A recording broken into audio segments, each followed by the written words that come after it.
now move to the next item of business, which is a debate on motion number 5424 in the name of Margaret Burgess on tackling fuel poverty. Could members leaving do so quietly, please? I invite members who wish to speak in this debate to press their request to speak buttons as soon as possible. And I'll give a moment for members to change seats.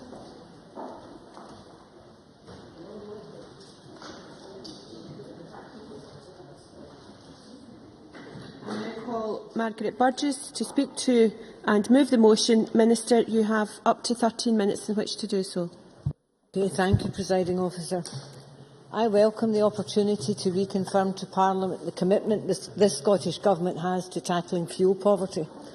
The latest fuel poverty figures for Scotland, published in December 2012, show that Scottish Government action is mitigating swinging fuel price increases. Despite these punishing 14% fuel price increases in autumn 2011, improved household energy efficiency prevented a further 35,000 households from falling into fuel poverty. However, it gives me very little comfort that 684,000 Scottish households were in fuel poverty in October 2011. Without improvements in the energy efficiency of homes and a small increase in household incomes, there would have been many, many more thousands of households in fuel poverty. The statistics show that income growth brought fuel poverty down by 2.2%, energy efficiency improvements brought it down by 1.5%, but increase in fuel prices put it up by 4.7%, cancelling out much of what we were able to achieve. So our target to eradicate fuel poverty as far as possible is reasonably practical by 2016 remains challenging, given the predictions that energy prices will continue to rise. However, we will not shy away from striving to make energy bills more affordable, nor will we redefine fuel poverty as Westminster seeks to do, reclassifying poor households as too poor to be fuel poor. I spoke to a constituent last week, or the week before, a woman in her 70s. She's worked all her life since she was 15. She has a small pension from her work and a state pension. Her total income is just under £200 a week, and she's struggling to make ends meet. The fuel company had asked her to increase her direct debit, but she's currently paying 17.8% of her income in fuel, and that is simply not acceptable in 21st century Scotland.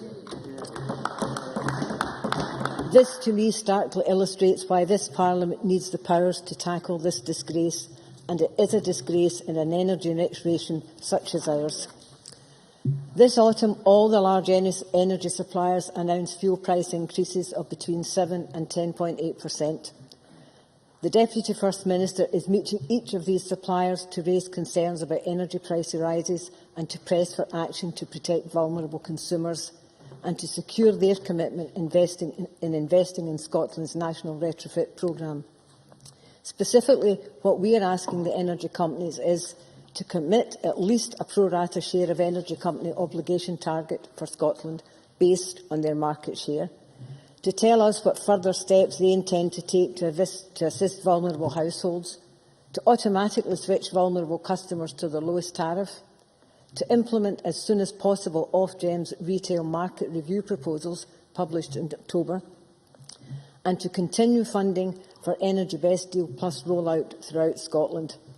And tomorrow I will be jointly hosting a summit in Scotland with Ed Davies, Secretary of State, Department of Energy and Climate Change, and Michael Moore, to seek further solutions for the big energy companies. And I'm sure Parliament will support me in urging them to do more for struggling families in Scotland. But the most sustainable way to tackle fuel poverty is by raising the energy efficiency of homes, thus providing greater comfort and lower bills. And in June last year... Yes, I will.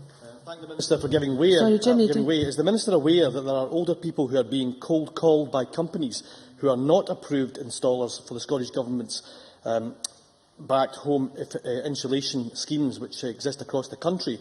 Can she tell us what more the Scottish Government is able to do to publicise Energy Savings Trust's advice helpline so that older people in particular can receive free, expert and impartial advice? Minister. Okay. I thank the member for that question, and the question he raises is something I've already taken up with the Energy Savings Trust and officials, because I think there is a real concern that vulnerable people are losing out because they are being cold called, they're frightened, they're not trusting who's calling them. So we are looking at ways of how we can make sure that we're getting the message through trusted intermediaries or through other organisations or someone that the person can trust, that they know that what they've been offered is genuine. Because what we certainly don't want to do is anyone lose out simply because they're afraid to take up something that's been offered. And the cold calling does cause me some concern. So it is something that I've already looking at. So, as I'm talking about the National Retrofit pilots, we announced last month £27 million to transform more than 2,200 older, colder properties across Scotland. The Scottish Government investment of £3.5 million will lever in a further £13 million from major utility companies, and the projects will also support an estimated 150 jobs across Scotland. And the leverage achieved... Yes, I'll take Patrick Harvey. I'm grateful to the Minister. I spent quite some time trying to persuade the Government over many years to adopt a national approach to retrofit of the housing stock in terms of energy efficiency. Can the Minister tell us when the National Retrofit Programme will be truly national, instead of seeing pilot after pilot after pilot? We've been looking at pilots for years. Minister. I think, well, in answer to Mr Harvey's question, we introduced the pilots because of the delays taken by DEC in telling us how the ECO is going to work and how to get our leverage in the money. So I think what we did was actually taking that a step forward. But we hope that very soon we've got the arrangements with DEC, and that will be part of the discussion tomorrow, how we can get this moving, because it's not us that's holding this back. It's been held back by DEC and by the UK Government. The National Retrofit Programme will have an initial focus in areas of fuel poverty and related deprivation across Scotland. It will be delivered by local authorities because they are best placed to direct such schemes, given their local knowledge of the communities in greatest need. The programme will prioritise fuel-poor areas and cover the whole of Scotland in around 10 years. Elaine Murray. Could I have Elaine Murray's microphone, please? Is your card in properly?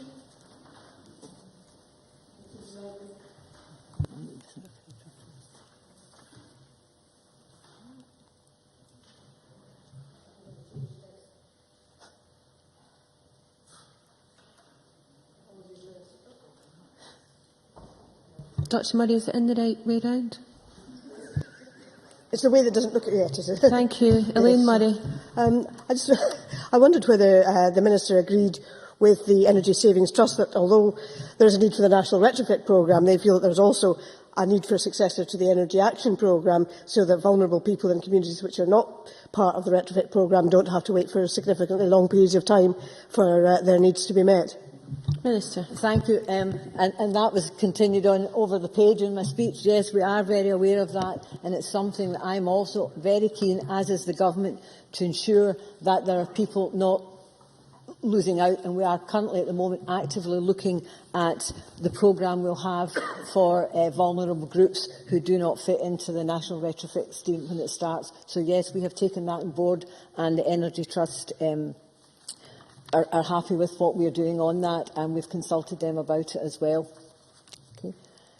But currently, as has just been mentioned by Elaine Murray, the majority of the Scottish Government's fuel poverty budget goes to the Energy Assistance Package, and most of the money allocated to that is used to fund central heating and insulation measures for households at risk of poverty.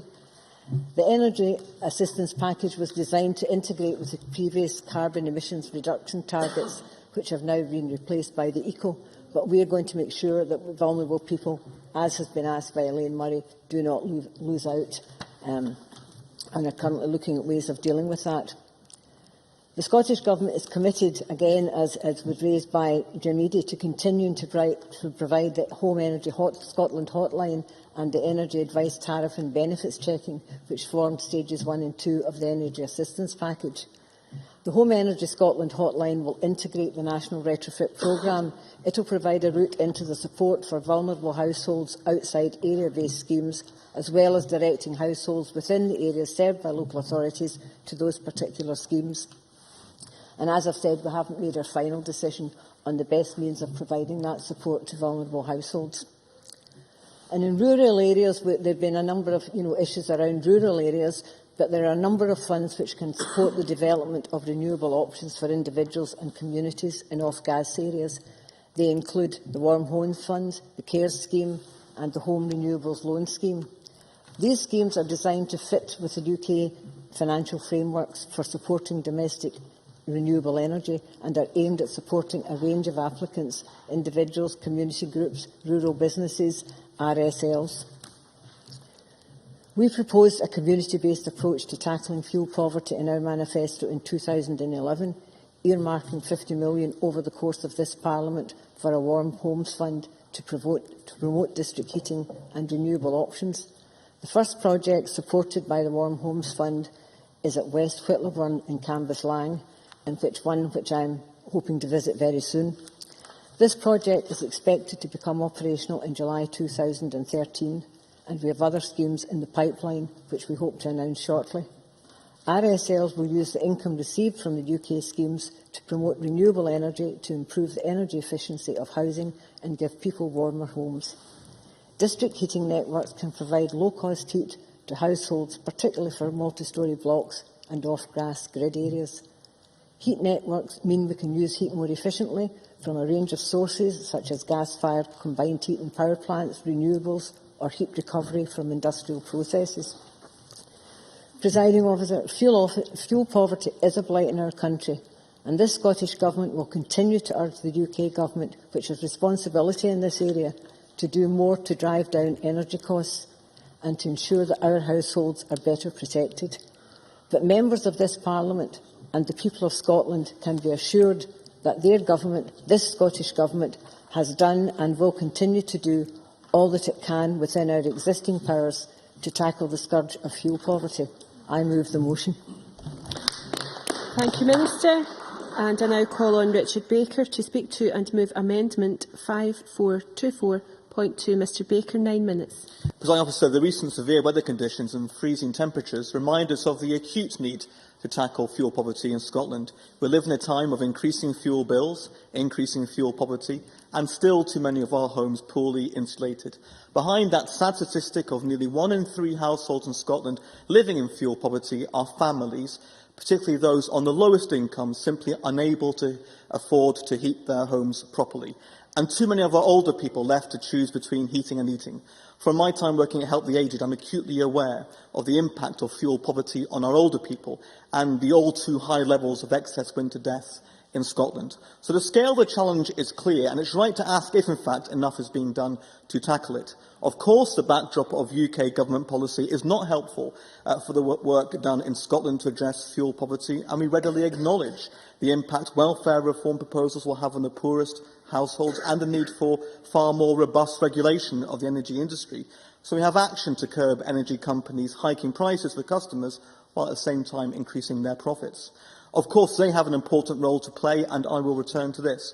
But nevertheless, the capacity of the Scottish Government to take action on fuel poverty is also substantial, and it's right to focus on what can be done now in this Parliament. We've already heard the phrase today that it's a scandal in energy-rich Scotland that we have fuel poverty. That, of course, is true. But we believe it's a scandal that anyone in the UK, and indeed beyond, should live in fuel poverty. We want the UK Government to take a different course, but it's incumbent that the Government here, particularly as one which aspires to further powers, should use those powers they have now to their full extent to tackle fuel poverty in Scotland.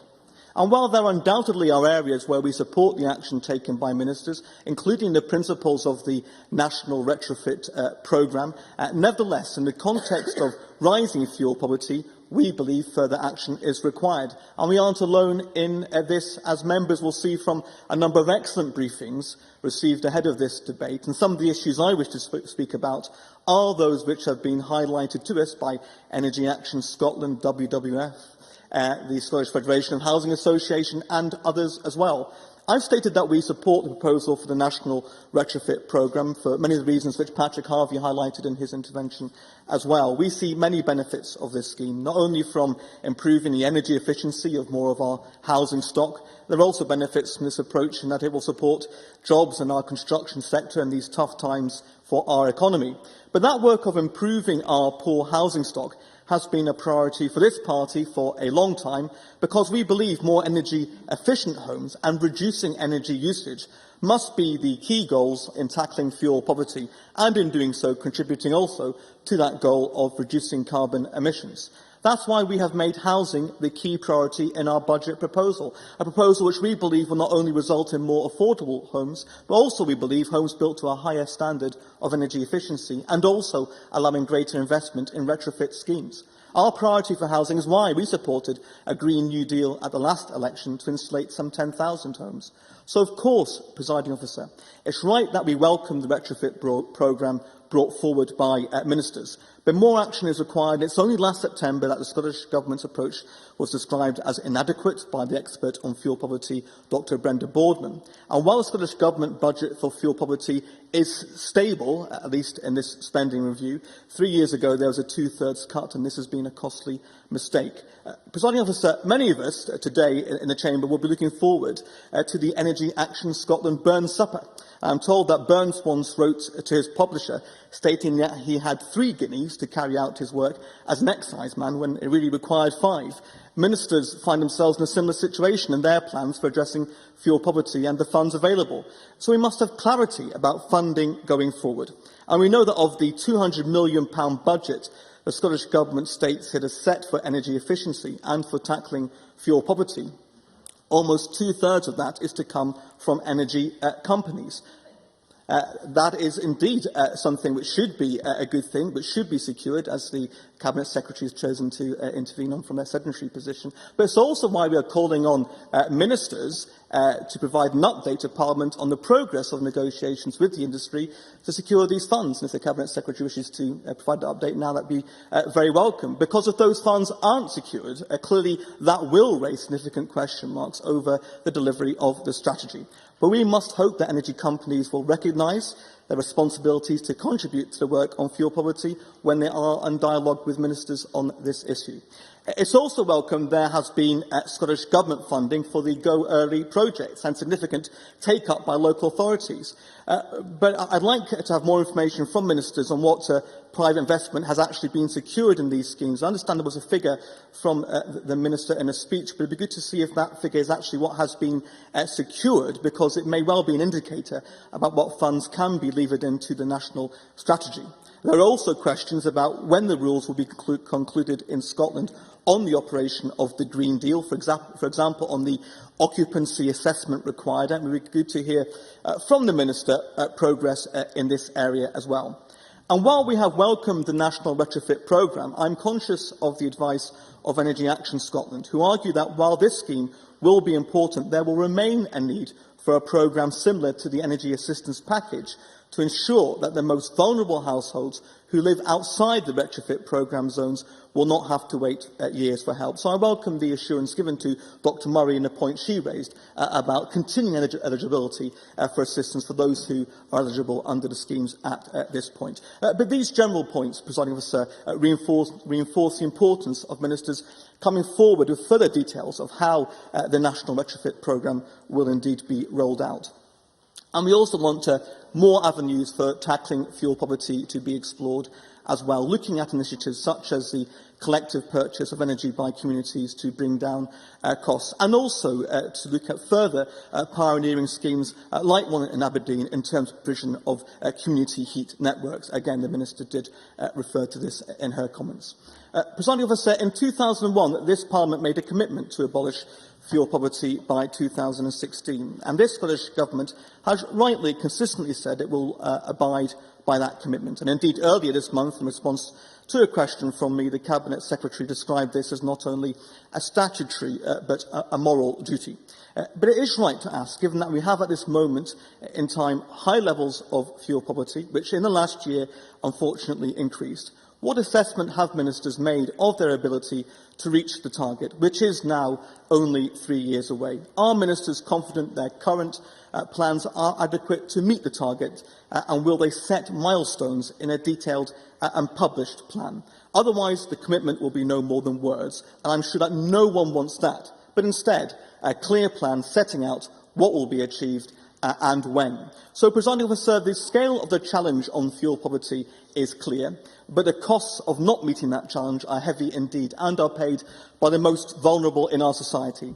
But we not only have the power here to deal with this issue, we have a wealth of expertise and commitment from so many charities and individuals working in this field who are passionate about tackling fuel poverty and very often meet and work with us here. And for those of us who work with them, that passion is very clear. I hope the Scottish Government will give them the support they deserve in carrying out this vital work, as indeed the energy companies should support them as well. But it's clear from those who work day in, day out to tackle fuel poverty in Scotland that a clearer lead on this issue is required from ministers. That's what our amendment calls for, and so, Presiding Officer, I move the amendment in my name. Thank you very much. I now call on Alex Johnson to speak to and move Amendment 5424.3. 6 minutes, Mr Johnson. Thank you very much, Deputy Presiding Officer. And can I begin by moving the amendment in my name, because inevitably I will forget to do it at the end. With increasing domestic energy costs, fuel poverty is never far from the top of the political agenda, and rightly so. It is invidious that households on modest incomes see such a high proportion of their available budget spent on heating their homes. Regrettably, some might say predictably, the Scottish Government's motion, which seeks to address this issue, is a bit simplistic and a bit predictable. A call on the UK Government to tackle the energy market demonstrates that there is no subject, however serious, that they will not deploy their usual mantra of "it's all the fault of Westminster." This must be particularly galling to hear for those who struggle to pay their bills when every major wind farm development that the Scottish Government falls over itself to support means that greater levels of subsidies are paid for by the very consumers who face the choice of whether to heat or eat. Not at this stage. The Scottish Government's motion also makes reference to the National Retrofit Programme, and I wholeheartedly support the NRP, but in reality I am concerned that it will not go far enough and probably, as ever, be overcautious in its approach. In my view, the solution to reducing fuel poverty in Scotland lies not with jingoistic political slogans and ministerial foot stamping, but with a two-pronged approach that more fully utilises insulation systems and also takes a fresh look at the area of micro-renewables. Of course, attempts have been made over the years to make housing more energy and self-sufficient, often with success, but they have invariably come at substantially higher costs. But having looked closely at how this technology has been developed and been utilised in many other European countries, as well as in places like China and Japan, I am aware that the construction costs of homes that incorporate this kind of comprehensive insulation and micro-renewable technology that can be free from the burden of, mean that people are free from the burden of fuel poverty and can be done at comparable prices with traditional counterparts. The fact is, if you insist. Stuart Stevenson. He's persistent. Delighted to hear the member talking about renewables, but is he aware that between 80 and 90% of recent rises in domestic energy bills are actually attributable to increase in oil price? Of course, that means increased tax take for the government. Would he wish that tax take and all the tax from oil to come here so we can spend it on this subject? Alex Johnson, I'll compensate you for that. I hate to imagine what the tax take will need to be to finance the independent Scotland, which the gentleman seems so keen to create. However, if I move on, I believe the most positive and effective course of action now would be to look at the work ongoing in this field, both in the UK and abroad, and to fully embrace the technology that will deliver the kind of results for households and the environment that we all want to see. I urge the Scottish Government to take a bolder approach, and I genuinely believe that even if we do not address the issue of fuel prices, that using less of it is a way to cut costs. Now, looking at the responsibilities of Westminster, I see that the coalition government is committed to tackling fuel poverty and supporting low-income and vulnerable consumers. No, thank you. And supporting vulnerable, low-income consumers to heat their homes at an affordable cost. Fuel poverty is an issue regularly addressed in this Parliament and taken within the gambit of responsibilities of the Scottish Government. Yet there are things happening at the Westminster level which are very helpful, and we've already heard the Minister address some of these. The Green Deal and the Energy Company Obligation will be the flagship policies for improving the energy efficiency of the nation's housing stock. The Energy Company Obligation run alongside the Green Deal and will have the twin objectives to help reduce carbon emissions and tackle fuel poverty. It requires energy suppliers to help households access more expensive insulation measures, such as solid wall and hard-to-treat cavity wall insulation, through the Green Deal, and to provide measures to low-income and vulnerable households to help reduce the costs of staying warm and healthy. Through ECO, around £540 million will be spent annually on a UK basis, and we need to ensure that Scotland gets its fair share of that. If we also look at the Community Energy Saving Programme, its targets are set at to cover 15% of the lowest income areas in Scotland. That's compared with 10% in England. It's designed to deliver comprehensive energy efficiency retrofits and on a street-by-street basis, with expected permanent fuel bill savings of up to £300 a year per household. 36 of these schemes are in Glasgow and have been submitted to Ofgem for approval by June of 2012. I can't give you an up-to-date figure on that, unfortunately. Under the Super Priority Group of the Carbon Emissions Reduction Target Scheme, some 600,000 low-income homes on a UK basis will be helped. And again, we have to ensure that Scotland gets its place in that programme.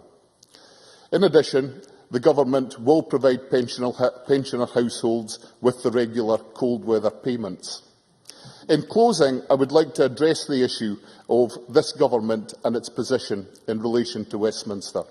I think it's vital that in order to achieve our objectives, we see Scotland's two governments work side by side, working together to achieve their objectives, not working in competition to achieve objectives that don't warm a single house. I'm heartened by the fact that this week meetings will take place between the Minister and representatives of the Westminster Government, and will give her my full encouragement to take the opportunity to create some harmony and to create some warmth for the people who need it in Scotland. Thank you. I now call on Liam MacArthur to speak to and move Amendment 5424.1. 6 minutes, please, Mr MacArthur. Thank you, Deputy Presiding Officer. I certainly welcome this latest debate on fuel poverty, although I regret the way in which the Government and the Minister have chosen to frame it. There's been an enduring consensus across the political parties over successive parliaments and governments in terms of the commitment to eradicate fuel poverty. So too has there been a recognition that to achieve this does require both Scotland's governments to play their full and collaborative part. There may be disagreements about methods or about the pace at which change happens. This is natural on the basis of healthy debate. However, it is disingenuous for Margaret Burgess to try to characterise the situation as one where the Scottish Government is doing everything it can, but is being thwarted by counterparts at Westminster. Such a distortion of the facts carries with it a number of risks. Firstly, there is a danger that SNP ministers actually start to believe their own spin, making it all the more difficult to persuade them of areas where the Scottish Government needs to do more. In the briefings from Energy Action Scotland, Citizens Voice Scotland, the Federation of Housing Associations and others, it's clear that such areas do exist, not least in terms of the resources being committed. This is a point acknowledged by the Economy, Energy and Tourism Committee in its report on the Government's budget, and one I'll return to later. The other danger, of course, is that such partisan misrepresentation does nothing to aid cooperation and collaboration between both governments on this vital issue. It may be that Ms Burgess, like many of her colleagues, is entirely relaxed about this prospect, but it does illustrate the problem in having ministers who are so obsessed with the referendum in 2014 and the powers they don't have, that they pass up the opportunities, as Richard Baker suggested, to use the ones that they do have to full effect. Whatever the case, with Energy Action Scotland estimating that up to 40% of households in Scotland may be living in fuel poverty, the challenge facing all of us in meeting our shared objective of eradicating this scourge on our society is enormous and getting more urgent by the day. All the more reason, therefore, to try and maintain the political consensus and joint commitment that has existed to date. In that spirit, let me be clear, I accept that there are aspects of the UK government policy that do need more work. I have no doubt that the Green Deal, energy company obligation, the energy bill, etc., all have the potential, as my amendment suggests, to deliver significant benefits, not just as part of a process of decarbonising our economy, but specifically in addressing fuel poverty. Nevertheless, I am also conscious that we need to learn lessons from the past and ensure that these initiatives offer opportunities to all our citizens, all our communities. An example of this is ECHO, which could see £100 million invested in Scotland this year and an estimated £120 million in future years.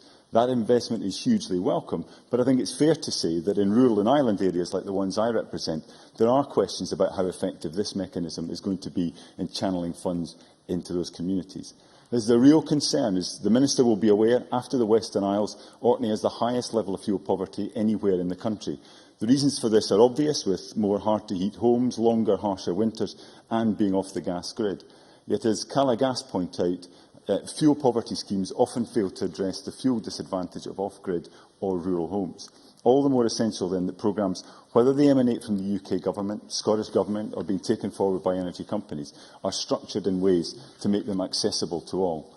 These are points that were made by the Chair, to the Chair of the Ministers' Advisory Committee on Fuel Poverty when he visited Orkney last summer, and Professor Sigsworth saw firsthand some of the innovative work being done in Orkney, tailoring insulation and other energy-efficient solutions to meet the specific needs of islanders. He also left in no doubt about the scale of the challenges that remain, though.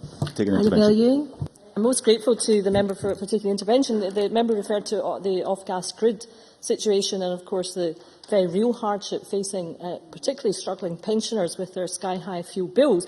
Can the member therefore explain why it was that his government in Westminster topped out the private member's bill of Mike Weir MP, which would have practically dealt, at least partially, with the issue by allowing the bringing forward of the payments of the winter fuel allowance to a point where it was cheaper for pensioners to buy the fuel in the first place. That was talked out at Westminster in September last year. Perhaps the member could explain why his party supported that. Liam McCarthy, I can compensate you for your intervention. Thank you very much, Deputy Presiding Officer. In terms of the mechanics of that particular member's bill, the reasons for that are not necessarily ones that I'm privy to. Nevertheless, it was interesting that the member's colleague Stuart Stevenson was vaunting the soaring price of oil as the means whereby, presumably, the government, the SNP's oil fund, which is there to buttress infrastructure development and now to pay for fuel poverty measures, would be the panacea in some way. That the answer the SNP have to fuel poverty is sky-high oil prices. But in the context, I would encourage the Minister to look again at supporting efforts in order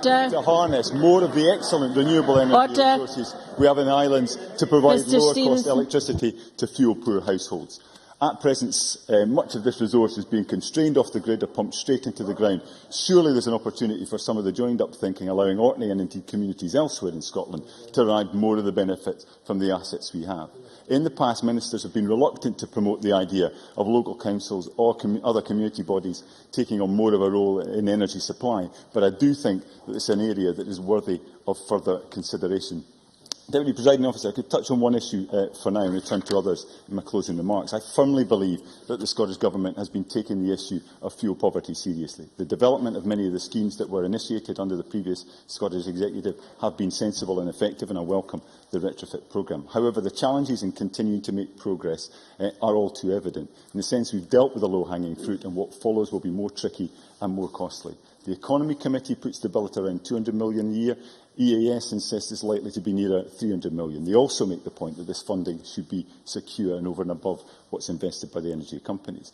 The Minister will point to the £200 million in the budget that's set there at the moment, but this is almost certainly insufficient. But she ignores the fact that the Government has made political choices in the way it chooses to spend money. Since taking office, ministers have repeatedly refused to engage in discussion about how significant resources spent on Scottish water might be better deployed while retaining public control over Scottish water. This is a missed opportunity, one that is directly affecting the ability of ministers to fund measures to combat fuel poverty. Deputy Presiding Officer, the Minister is correct that at the start of the 21st century, in an energy-rich country like Scotland, the number of households in fuel poverty is scandalous. Tackling this will require collective effort, innovative approaches and significant resources. What it does not need is for ministers to relegate the issue below its obsession with the referendum and picking fights rather than working on solutions with Westminster. I have pleasure in moving the somewhat lengthy amendment in my name. Thank you. Thank you. We now turn to the open debate. Speeches of 6 minutes, please. And I call Jamie Hepburn to be followed by Margaret McCulloch. Thank you very much, President Officer. Can I say at the outset, I fear that Liam MacArthur somewhat wittingly, I think, misrepresented the position of my colleague Stuart Stevenson. I think the point he was reasonably trying to make that if Scotland had access to its own natural resources, we could actually utilise that for the benefit of the people of Scotland and invest it in tackling fuel poverty rather than what the UK government is doing, squandering it on its austerity agenda. And I have to say, I think Mr MacArthur's solution is not only should we not control Scotland's oil, we shouldn't even control Scotland's water as part of the solution. I think he needs to rise to this occasion somewhat better. But can I say I do welcome today's debate. I mean, I use that term advisedly, of course, President Officer, because as much as I do welcome it, because it is an important issue, we should be debating this subject matter. I think we would all rather not be having this debate because we're only having it because we have a problem with fuel poverty. And frankly, I think it was commented on earlier in a sort of disparaging manner, but I do think it is a disgrace that Scotland, as an energy-rich country, has fuel poverty. And this is an issue we have previously debated in the past.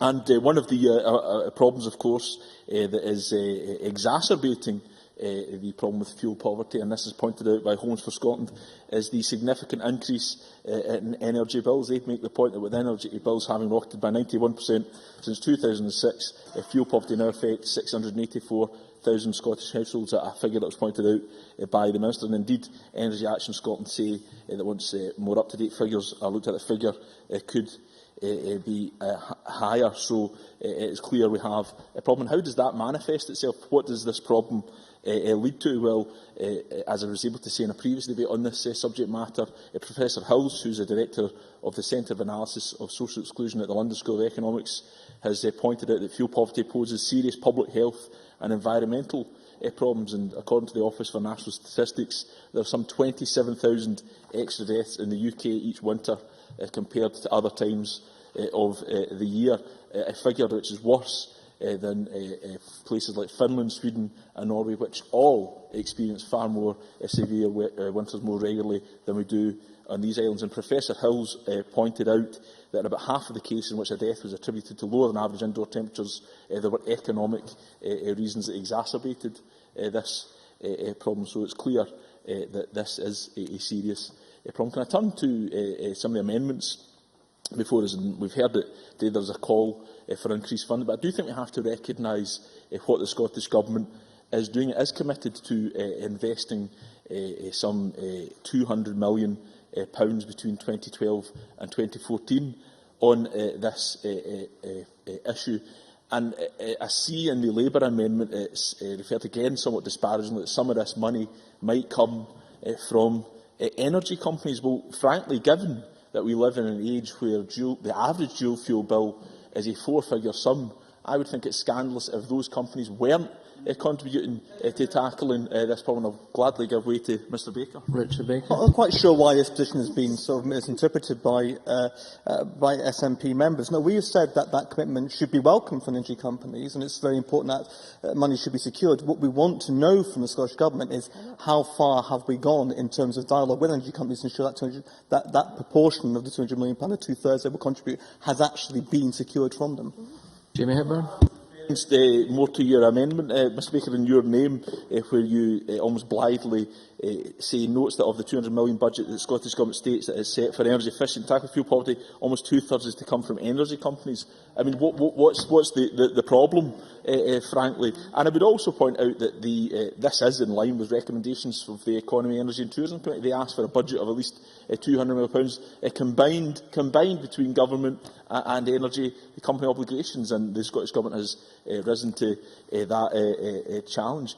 I want to turn to the issue of the retrofit programme. I mean, this is an approach I welcome. I think it is right to try and consolidate efforts in an attempt to improve existing homes, make them more energy efficient and bring down fuel poverty. And I see that the existing Homes Alliance Scotland have supported this approach in their briefing. They say they welcome this approach. And I want to turn to some briefings from other elements of the housing sector, because they have offered suggestions to the Scottish Government. Now, I'm not necessarily saying I support them, but I think they're at least worthy of exploring. Homes for Scotland have suggested they've developed a retrofit reward solution where home builders would have an option of either complying with new standards or continue to build to current 2010 standards and make a financial contribution to a retrofit fund. Now, I think that's at least an interesting suggestion. I'm unclear as to whether it may or may not be effective, but I think it's at least worth exploring. And again, the Scottish Federation of Housing Associations are calling for utilising European money, some element of European money to fund improvements. Again, I'm not entirely sure of the merits of that approach, but at least they're offering suggestions, and I'm sure the Scottish Government will respond. Can I close? Because I think also in the background here is the UK Government's approach to welfare reform, because I'm on the Welfare Reform Committee, and just yesterday the evidence we were hearing was talking about how that's going to push a large number of people further into poverty. Against a trend of increased costs for energy, the welfare reform approach is frankly going to make this tackling of fuel poverty ever more difficult. And indeed, where we've seen progress along the way, we've seen action to tackle fuel poverty, price increases have served to wipe them out. And if we suppress people's incomes through, well, I say we, if the UK Government suppress people's incomes through the process of welfare reform, they can only serve to make tackling fuel poverty ever more difficult. So, frankly, Alec Johnson's suggestion that the UK Government is working towards an aim of tackling fuel poverty, I think, given the background of their welfare reform agenda, belies that, and I look forward to hearing the Minister close. Thank you very much. Now call on Margaret McCulloch to be followed by Annabel Ewing. 6 minutes, please, or thereby. Thank you, Presiding Officer. Earlier this week, Energy Bill Revolution, a campaign of over 100 businesses, charities and activists, issued an open letter to the Prime Minister to warn of the national disgrace that is fuel poverty. They estimate that 6 million families are living in fuel poverty today, and that instead of coming down, those figures are actually going up and will reach 9 million by 2016. They claim that government schemes are simply not enough at a time of economic difficulty and rising energy prices. My concern is that many of the criticisms which they have levelled at the UK Government are also relevant here in Scotland. The Scottish Fuel Poverty Forum say that there is 3 main factors that determine levels of fuel poverty: the energy efficiency of homes, energy prices and household income.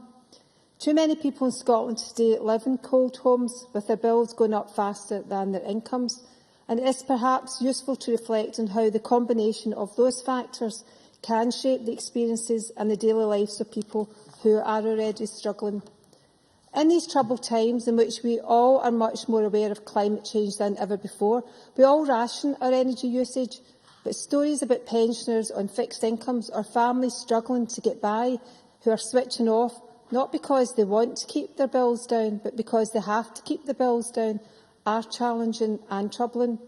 We shouldn't tolerate an injustice that can leave people in low incomes in cold, damp houses, unable to pay their bills and afraid to use their heating and appliances.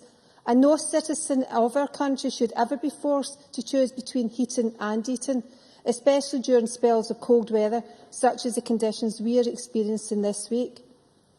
There is a consensus about the nature of fuel poverty, but as we've been hearing, there is still a debate about how we prioritise solutions.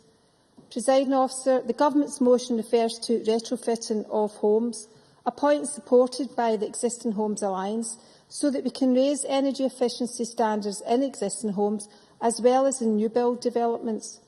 Yesterday in the budget debate, we heard the case for allocating the capital spending consequentials arising from the autumn statement towards housing in full. Boosting investment in housing would not only help get the construction sector moving and bring down waiting lists, but spending extra cash on retrofitting would make our existing housing stock more sustainable and would help liberate some of Scotland's many hard-pressed families from the injustice of fuel poverty. The UK Government have to be challenged as well. The Prime Minister and the Energy Secretary have to show that they are serious about reform of the energy market. The disconnect and the distrust between energy companies and their customers have never been greater than it is now, and without a radical overhaul of the energy market, I believe the gulf will grow wider. Some of my Labour colleagues in the UK Parliament have suggested that if we are to restore confidence in the energy markets, then Ofgem should be replaced with a newer, tougher regulator, a watchdog with real teeth and the bite to match. Where it has been established that energy companies have abused their position in the market, the regulator should be able to do more than dish out a slap on the wrist.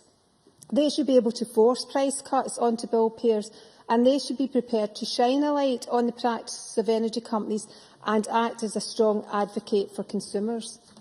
Presiding Officer, I also want to stress that there are other solutions currently being developed commercially which could have a bearing on fuel poverty and energy consumption in years to come. I recently attended an open day and innovation fair at ID Systems in central Scotland. They brought together companies from across the water industry, the oil and gas sector and manufacturing. There I saw a demonstration for UMAX, a liquid additive to central heating systems, which changes the property of water to keep boilers from running too often and lowers fuel use. It was a simple demonstration, but the lesson I took from that is with some creativity and innovation, we can find new solutions as we grapple with the complex problems. Innovation and enterprise might not fall within the purview of the Housing Minister, but she may wish to speak to some of her colleagues in other departments to make sure that Government is following the good work of Scotland's innovators and entrepreneurs, especially given the impetus to find products which make energy more affordable. Finally, Presiding Officer, I would simply point out that if household income is a key determinant of whether a family will experience fuel poverty, then welfare cuts, which hit those in work as well as those who are out of work, almost certainly guarantee that levels of fuel poverty in Scotland will rise. In that context, the role of the Scottish Government becomes all the more important in ensuring that welfare rights advice and energy assistance packages are well used and properly promoted to those in most need. Presiding Officer, fuel poverty has been with us in Scotland for too long, and I fear it will be with us for some time to come. Both Scotland's Parliament share a genuine concern about fuel poverty, but my appeal to Government today is that they also have to recognise their shared responsibility for finding a sustainable way forward. Thank you. Many thanks. And before I call the next speaker, I'd like to welcome to the gallery the High Commissioner of the Republic of Malawi, His Excellency Bernard H. Sandy. Welcome.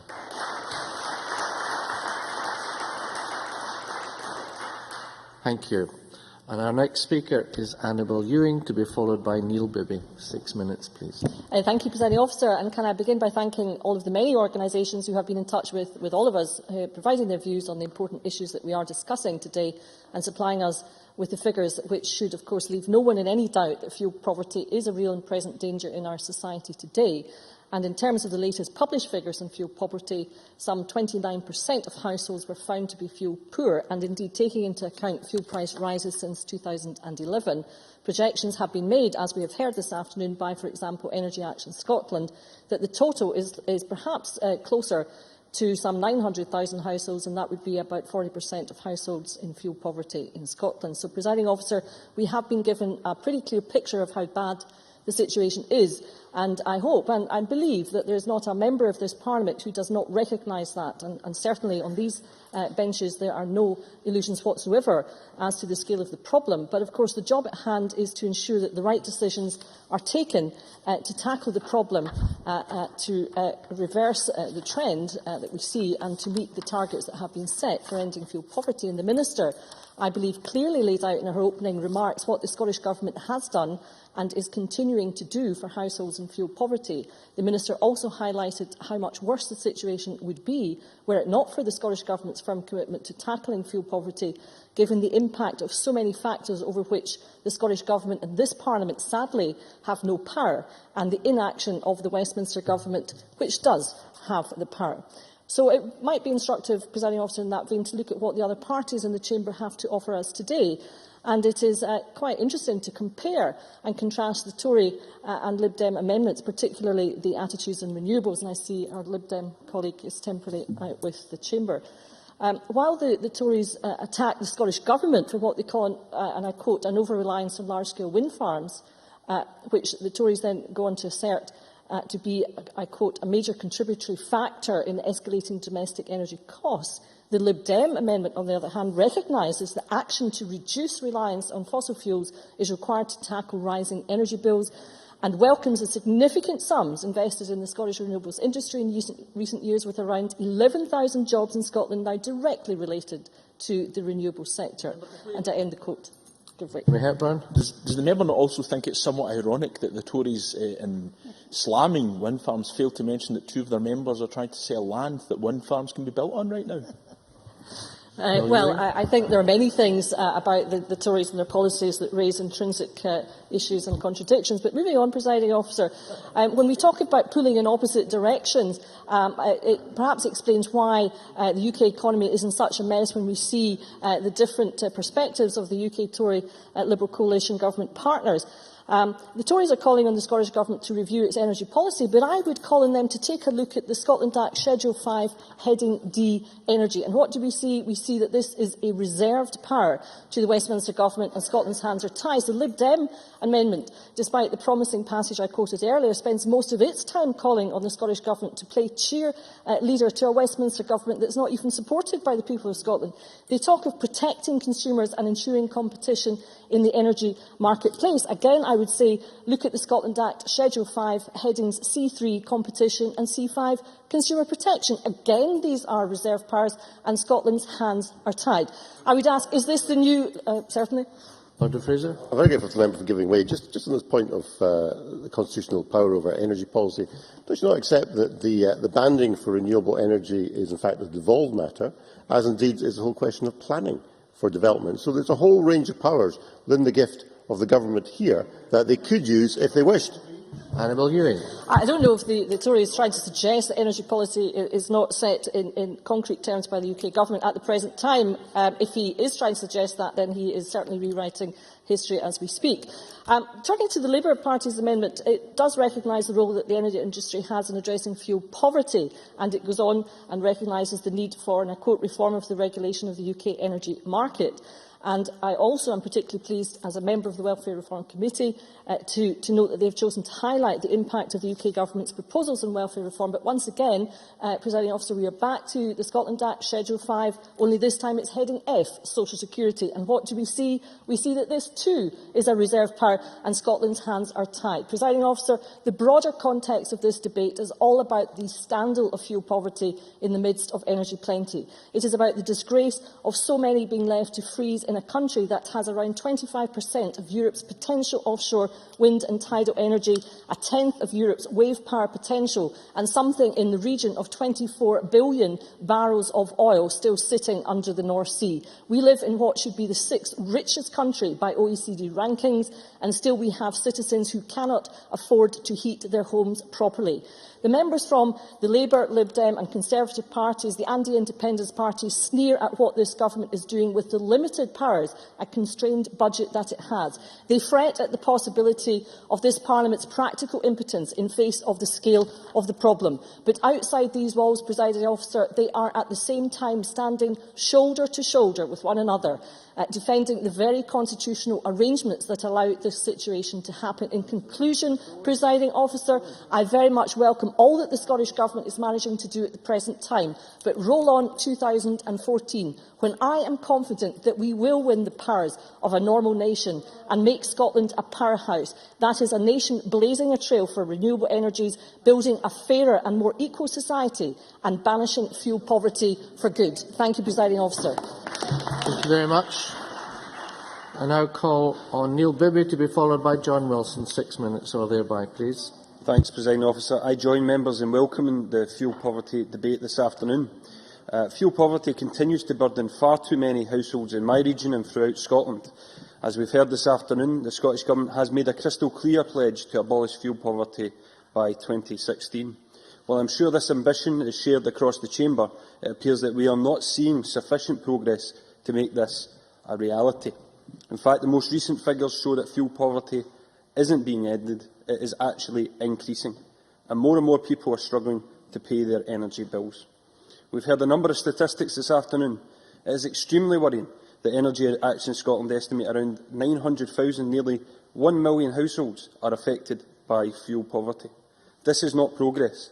More must be done, and the severity of the situation is clear. It is widely accepted that there are three main factors in creating fuel poverty: energy prices, household income and energy efficiencies in our homes.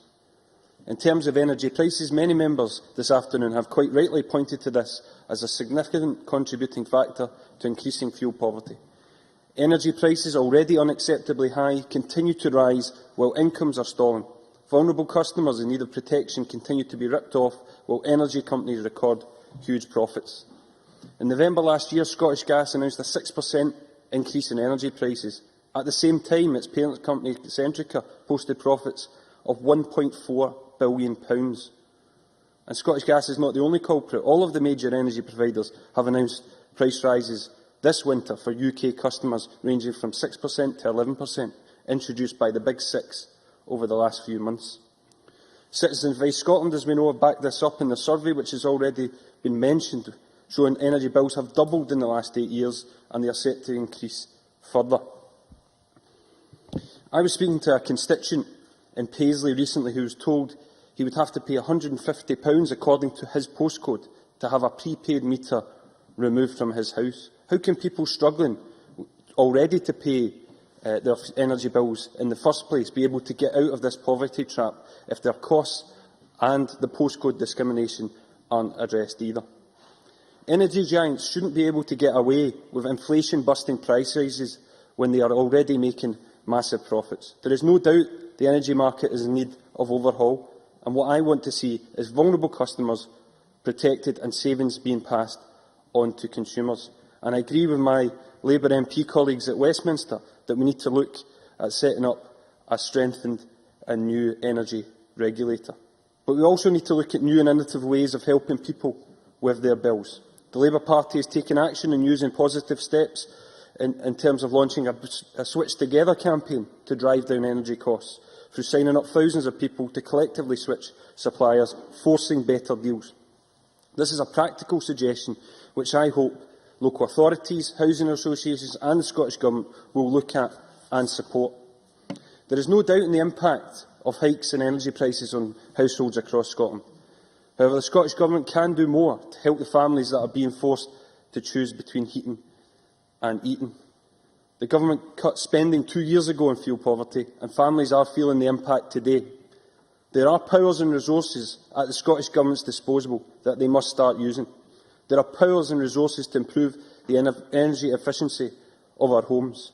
For example, just yesterday in the budget, we argued that additional investment in housing would not only improve the number of warm and energy-efficient homes, but could provide an expanded retrofit programme to improve the energy efficiency of existing houses. This in turn can create jobs and apprenticeship opportunities, even more important because we know household income is a key part of fuel poverty too. Figures from the Department of Energy and Climate Change show that Scotland has a considerably higher proportion of households in fuel poverty than England. The Scottish Government needs to tell us how exactly they are going to address this. I know they have a desire to secure £200 million to invest tackling fuel poverty, but there is a number of questions, not just from me, but from organisations such as Energy Action Scotland, that need to be answered on that. I understand almost two-thirds of the required £200 million is outlined to come from the fuel companies, which has already been mentioned. Can I ask again how much of this has been delivered, and an assurance as to whether this money will be passed on to customers through their bills? We also need to support some of the local community groups which are working in this area. Last weekend, I took the opportunity to visit with my colleague Mary Fee MSP and Jim Sheridan MP a local energy action plan project in Bridgewere in Renfrewshire. LEAP provides free local services to communities in Renfrewshire. They help local residents save energy and money by providing free and partial advice on insulation, draft-proofing, heating, grants and subsidies. It was great to meet some of the dedicated volunteers and see the positive work they are doing to reduce people's utility bills. This kind of initiative makes a real difference to local communities, and I would like to see the Scottish Government support more projects urgently like this be rolled out across Scotland, so households in my region and right across Scotland can benefit from the excellent services they provide. Presiding Officer, vulnerable and low-income families cannot wait years to get help to alleviate the misery of fuel poverty. But rather than seeing significant progress made, the number of houses in fuel poverty is actually on the increase. The Scottish Government pledge was to abolish fuel poverty in Scotland by 2016. There is no doubt rising energy prices make this more challenging a target, but ministers can and must do more. This is the least that families and households deserve. Thanks very much. Now call on John Wilson to be followed by Gil Patterson. 6 minutes, please. Thank you, Deputy Presiding Officer. May I congratulate the Minister on this motion before us today. I believe that the present Scottish Government is attempting to develop a holistic approach to tackling fuel poverty. Presiding Officer, I do not welcome the opportunity for this particular debate, although the issue of fuel poverty and its consequences should have been consigned to the dustbin of history. Poverty and fuel poverty have been around for a long time, and the complexities involving this particular aspect of poverty is shamefully still embedded in all too many of our communities. Progress against poverty since the mid-1980s has relied on few mechanisms, usually hoping that the economic growth will trickle down to the poorest in society, or that the increasing dynamic of welfare-to-work programmes by themselves will solve working-age poverty without any meaningful change in the incomes of those remaining out of work. There is a need to recognise household budgets have been and are currently under severe strain. For example, in the period from 2006 to 2011, there has been a percentage increase of 54.9% in electricity bills, with gas prices increasing over the same period by 80%. This has resulted in many people having to make tough decisions as to how they spend their money in these most difficult of times. Fuel poverty is an important issue, and even more so when we consider the aim was to eradicate fuel poverty by 2016. When this target was set, nobody expected rising prices and falling earnings, drawing more households into fuel poverty. In fact, one of the strengths of the policy with regard to fuel poverty over the recent past is acknowledgement that poverty is multifaceted, and indeed the emphasis on social exclusion is to be welcomed. But that agenda was nothing new to some of us, especially to those who have worked on these issues over a number of decades. It is worth observing that utility companies are distrusted more than banks in the minds of consumers, such as small businesses. The Ingenious Britain survey stated just 28% of firms trust their energy supplier, compared to with a third that trust banks. The Which report, The Imbalance of Power, reveals consumers facing an increase of as much as 17% for electricity, with only 1 in 10 who could spot the cheapest deal, highlighting just how confusing the market is. When the Consumer Association showed people simplified energy tariffs in the style of petrol forecourt displays and asked them which was the cheapest, the number able to spot the answer shot up from 9 out of 10. It's clear something has to change. Given the diverse nature of fuel poverty, then the policy mix needs to be flexible in its approach in tackling that poverty. As a society, we have to understand and tackle the problems of fuel poverty and take every step possible to eradicate this blight in Scotland, within the powers of the Scottish Government and Parliament, and urge the UK Government to raise its game in dealing with some of the root causes of poverty. I welcome the motion placed before the Chamber today and indeed the long-standing commitment to the principle of poverty-proofing policy. While the initiatives to retrofit and improve insulation standards in homes have to be welcomed, we have to ensure that fuel prices do not continue to outstrip the financial benefits to households of mitigation measures put in place to alleviate fuel poverty. I have no doubt that the issue of fuel poverty will continue to be a major concern to all in this Parliament, and look forward to the Minister providing regular updates on how the programme to tackle fuel poverty over the coming period, particularly leading up to 2016, will benefit the people of Scotland. And clearly, Presiding Officer, we have all got to be concerned in this day and age, and particularly this time of year, when many people, particularly pensioners, face the real hazard of deciding whether or not to heat their homes or feed themselves. And clearly, as other members have indicated in the Chamber today, the situation that we currently face is one that we should not be facing in the 21st century. And the more measures that we can put in place to eradicate fuel poverty and give security to families in Scotland to ensure that they do not have to live in a desperate situation of deciding whether or not to heat their homes or feed themselves or clothe their children. Clearly, this is an issue that should concern us all within this chamber and outside. And I look forward to the work, continuing work, by all agencies and organisations, both inside this Parliament and outside this Parliament, that work together to ensure that we can truly eradicate fuel poverty in Scotland and also move towards eradicating poverty. I thank you. Thank you very much. We have a small amount of time in hand, so if members modestly wish to take a little longer, that would be welcome. I call Gil Patterson now to be followed by Anne McTaggart. Thanks very much for that, Presiding Officer. I welcome this debate on what is a very important and challenging issue, and I'm pleased to speak in it. This is a debate that affects every household in Scotland, and it's only right that we as parliamentarians challenge the issues surrounding it. Most colleagues will be aware of the challenges facing their constituents with rising fuel costs and increasing prices across all walks of daily life. I know only too well, through surgeries, letters, emails and phone calls that I have received at my office, the desperate situation that many of my constituents have found themselves in, and I'm quite sure I speak for most members in that regard. Winter, as we all know, is when most people use the greatest amount of fuel to heat their homes. With rising prices and the threat of cuts hanging over many families' heads, decisions have to be made when it comes to how people look after their families. Too often, and John Wilson has highlighted that, this Parliament and beyond, the example used of old age pensioners sitting in their homes having to decide whether to put their fire on in order to warm themselves up against the freezing conditions of winter or buy food to avoid starvation.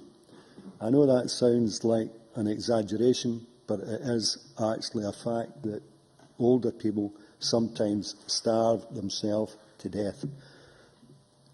Some of this is an everyday choice for many people, and it's a choice in what is the best way to least damage their health. This situation continues to be played out across our country in homes and kitchens between families and single occupants. In a modern, developed, energy-rich country such as Scotland, it's a disgrace that this story is becoming even more commonplace rather than a rarity. Despite the confines of the current devolved settlement, I applaud the Scottish Government for the measures that it has adopted in an attempt to counter the worst effects of the current situation with the limited powers available to them. Of course, its efforts are not only undermined by the lack of all the powers needed, but also by the detrimental impact of the kamikaze approach to welfare reform that the Westminster Government is following, that will only lead to more households living in fuel poverty. In December 2012, the Scottish Government released figures which stated that in 2011 there were 684,000 households, or 28.9% of all households in Scotland, who were classed as being fuel poor. 28.9% of our people are classed as being fuel poor. Energy Action Scotland estimates that this figure will have increased to over 900,000 households, or 40% over the course of 2012, due to the cost of fuel prices and other financial pressures on household budgets. These figures are staggering and will bring added pressure to the National Health Service, local government services and the economy as a whole.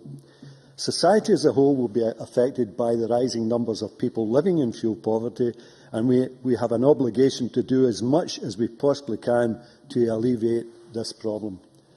Whilst fuel costs continue to rise, there is the added burden on those people who live in poor energy-efficient houses, where, regardless of how much heating there is in the house, if there is poor insulation or an outdated boiler, most of the warmth is entirely lost.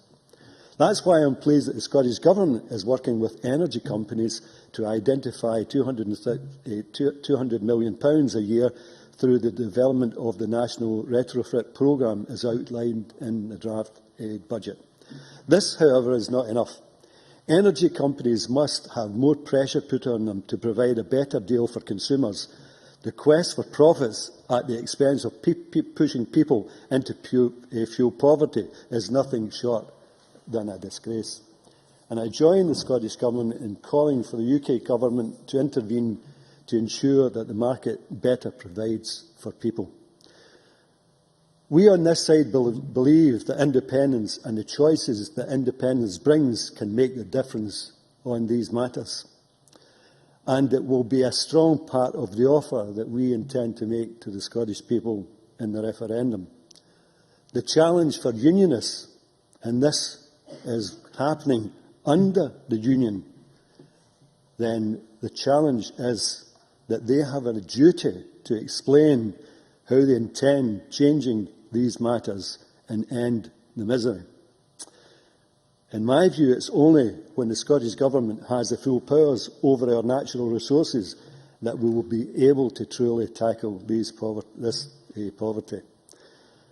Can I say that, somebody at my age, I was disturbed to hear the member from the Northern Isles talking about the worst aspects of fuel poverty, and he was outlining and telling us, as far as he was concerned, the impact was the worst in his area.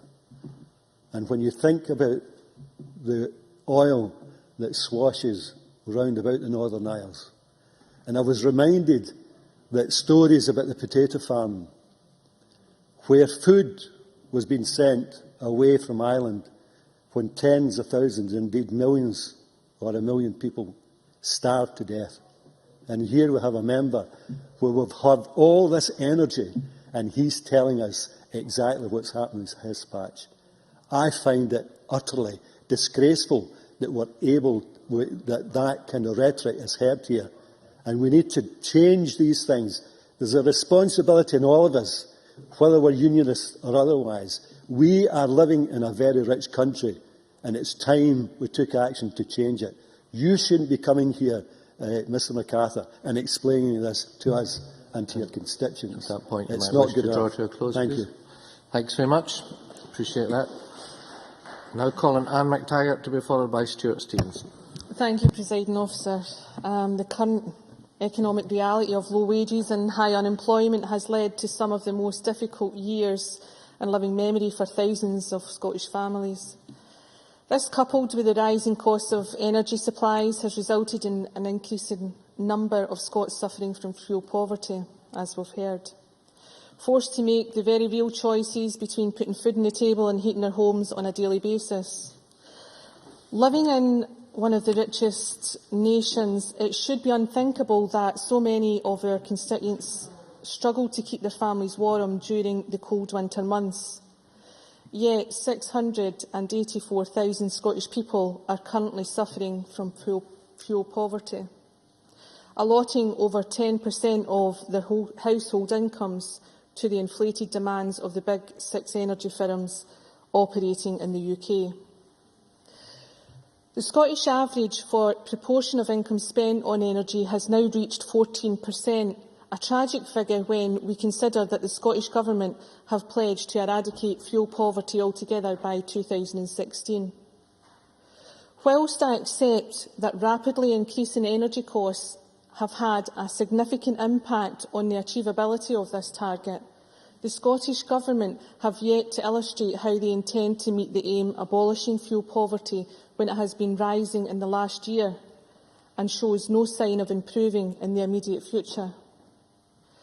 Presiding Officer, the decision of the Scottish Government to slash a budget specifically intended to address the issues of fuel poverty in Scotland has meant that thousands of the most vulnerable people in our communities have been unable to heat their homes throughout the winter period. The Government chose to reduce financial allocation for fuel poverty projects and initiatives by to reduce financial allocation for fuel poverty projects and initiatives by over £14 million last year, and has a direct result in organisations like Citizens Advice Bureau that have been inundated with requests for assistance with rising energy costs, and mostly from young single women living in rented housing.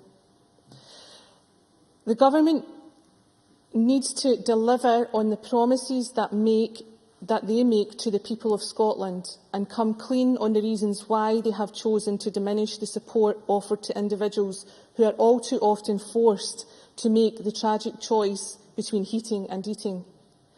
The resources provided to those vulnerable people in our communities who suffer from fuel poverty should come in a variety of forms.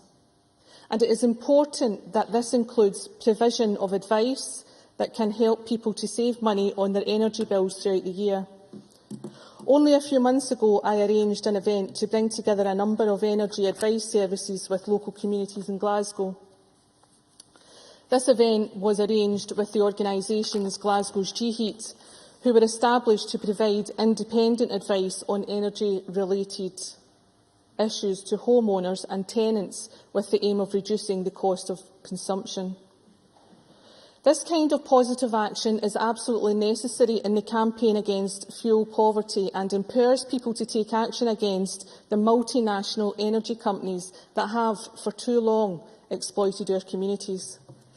However, this approach will only ever be effective with the continued and genuine support of the Scottish Government, who have yet to explain their decision to cut the fund intended to tackle the increasing serious issue of fuel poverty in Scotland. I hope that we can achieve in 2016 target of eradicating fuel poverty altogether.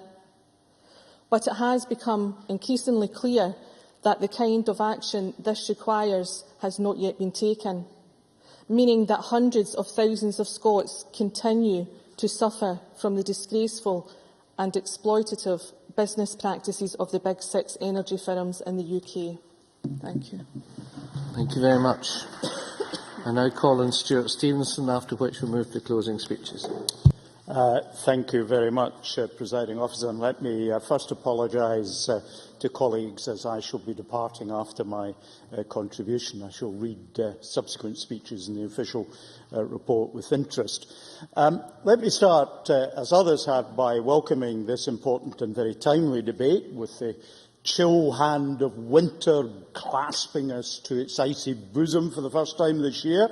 The reality of housing heating costs will be hitting many homes hard indeed. I listened with interest to a number of the things that Liam MacArthur had to say. He criticised us for suggesting we were being thwarted by Westminster.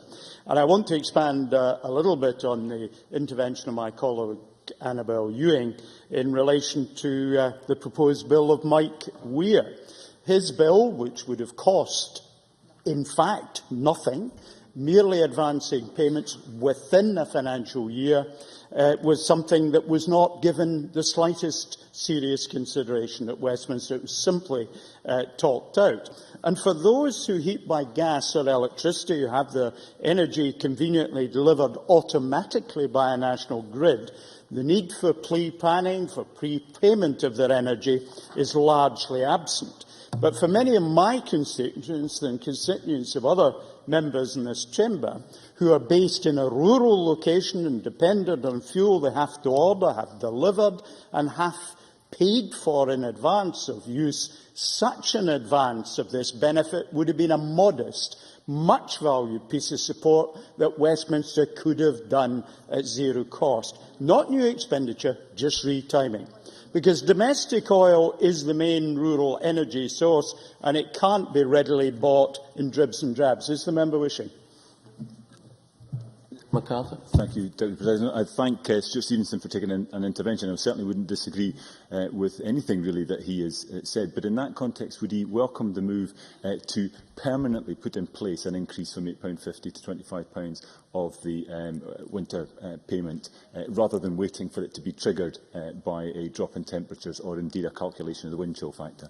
Stuart Stevenson. Of course I do, but when it takes generally a four-figure sum to top up an oil fuel tank, when a delay of 4 weeks in the cycle of rising prices that we always see as winter approaches, I have to say such an increase in that does not match the increase in price that is created when people are unable to buy early when the prices are low. That is why it's such a disgrace that Westminster did not even consider the substantive issues in Mike Weir's bill.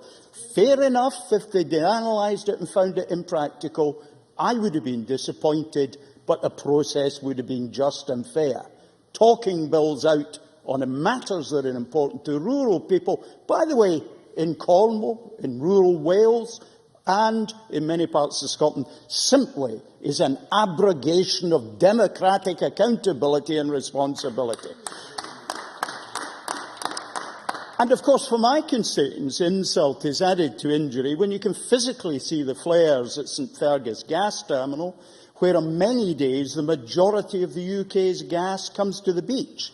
Few of my rural constituents have access to that gas through mains. So in advance of our voting for the full powers of a normal nation in 2014, what should we currently be focused on?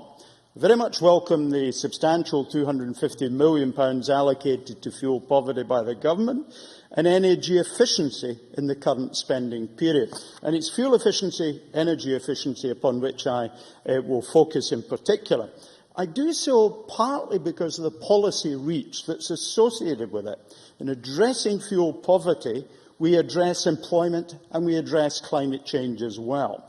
For the latter, consuming less energy is closely associated with emitting less in the way of dangerous greenhouse gas emissions. Substantial progress towards greening our energy consumption in buildings is, of course, welcome, and we must keep up the pressure on that.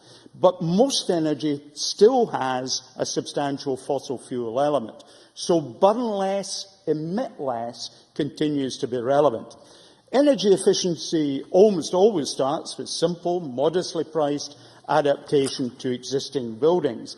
And adaptation, in particular home insulation, is effective in reducing energy consumption.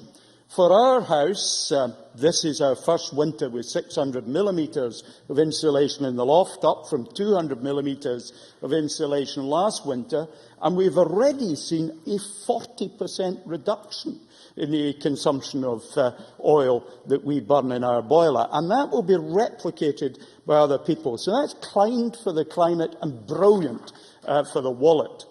And insulation, that kind of intervention, creates jobs which are largely local, keeps money in our own economy, boosting employment, and generally that's employment that's accessible to a wide range of people who are currently unemployed. So it's a win-win-win agenda. We've had a number of contributions in this debate, Presiding Officer, which I think I'll make brief comment to, if I'm permitted. Murdo Fraser said we have planning control over energy. We certainly have administrative devolution, Section 36 and 37 of the Electricity Act 1989, but we have no legislative competence that goes with that. I would say equally that one of the things which I felt most pleased about as a minister was an early action to get Lynn Sullivan to chair a report into our buildings and how we could make them carbon efficient. We continue to inherit the benefits of having done that. Close any time, please. Like Richard Baker, I'm looking forward to the Energy Action Scotland Burn Supper. I'm certainly preparing my contribution. I don't know if he's speaking as well. Presiding Officer, we have actually more consensus than the plethora of amendments might immediately suggest. I hope that we can unite him around the government's objectives. I believe it offers a sensible, practical, affordable and ultimately, for those who fear poverty, effective way forward. Presiding Officer. Many thanks. Now call on Liam MacArthur as we move to closing speeches. 7 minutes, please. Thank you, Deputy Presiding Officer. Like Stuart Stevenson, can I start with an apology to colleagues for being absent from the chamber earlier on. When you pointed out that the High Commissioner for Malawi was in the gallery, I did recall that I had missed meeting him at lunchtime and therefore took the opportunity to nip out and meet him. Can I also agree with Stuart Stevenson that despite some of the language around this, I do detect that the consensus that I referred to in my opening remarks does remain, and that there are areas where collectively as a Parliament we can move forward. But as I did say at the very start, I have concerns about the way in which the Government has approached this debate, and I think it has set the tone for the contributions from particularly many of the SNP members. Could I draw exception in that regard to the remarks from John Wilson, which I thought were made as passionately as any of his colleagues, but I think were more balanced in the way that they were made. It is entirely appropriate, Deputy Presiding Officer, for the SNP, indeed for any member, to raise questions or concerns about what the UK Government is doing or what it may not be doing to combat fuel poverty. UK ministers do have a key role, important judgments to make about how legislation, spending and overall policy is framed, and their decisions must be informed by the perspectives that we can bring,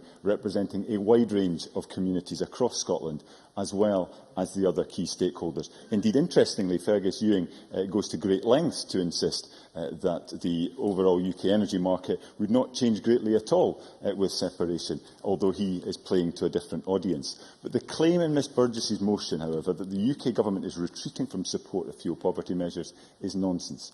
Winter fuel payments are being increased permanently from £8.50 to £25, and I'm sure that this will be welcomed by Annabel Ewing, sorry, I made the same mistake as Alison Johnson last week, I do apologise, and our colleague Mike Weir. And the eco-funded affordable warm scheme will operate UK-wide, including in Scotland, unlike its predecessor, which only applied south of the border. And this will deliver up to £350 million per year. So, yeah, certainly will. Jamie Hepburn. Also against that backdrop, though, are the welfare reforms, and we see that changes to tax credits will leave some 100,000 households in Scotland £700 on average worse off. The bedroom tax will leave 100,000 households on average £600 a year worse off, and this is before we talk about the changes to child benefit. Can Liam MacArthur honestly say that these families will find it easier to meet the cost of their fuel bills? MacArthur. Interventions which reveals absolutely nothing about the SNP's approach to welfare reform. I perfectly understand that there are difficult decisions, there will be hard decisions that will be made that will have an impact on households across the country. But, nevertheless, there is no information coming forward from the SNP about how they will simplify the whole reform package and deliver it in a way that will not impact on households across the country. So I think there's a risk that SNP ministers send out a jaundiced view that discourages those in Scotland from applying to schemes such as Echo, Green Deal, etc., that could potentially benefit them. This is certainly an argument used regularly by Scottish ministers when faced with questions about their own schemes and programmes. But the minister must accept that it's right, in fact the duty of opposition members, not to mention their own backbenchers, to highlight where we believe the Scottish Government needs to up its game. This is not sneering, it's not scaremongering, nor is it hypocrisy on the part of opposition members. If anything, it is taking the First Minister at his word when he said that he did not have a monopoly on wisdom, even if the notion that his would be a majority government with a minority ego stretched credibility rather too far. So I'm not saying that Scottish ministers have been sitting on their hands. I do not believe for a second that the issue of fuel poverty is one that Margaret Burgess takes anything other than extremely seriously. But she must recognise that there are areas where the government can be doing more. And I touched on one or two of those examples in my earlier remarks, although it was being drowned out by the howls of outrage on the SNP benches about the suggestion that part of the solution to fuel poverty was sky-high oil prices in independent Scotland. But one of those was establishing ways in which local communities can harness the renewable energy resources they have to provide lower-cost electricity to those in fuel poverty. There are examples in Orkney, but I see no reason at all why other communities in other parts of the country should not be encouraged or helped to do likewise. The other area I touched on earlier was in relation to the overall level of funding to support action to tackle fuel poverty.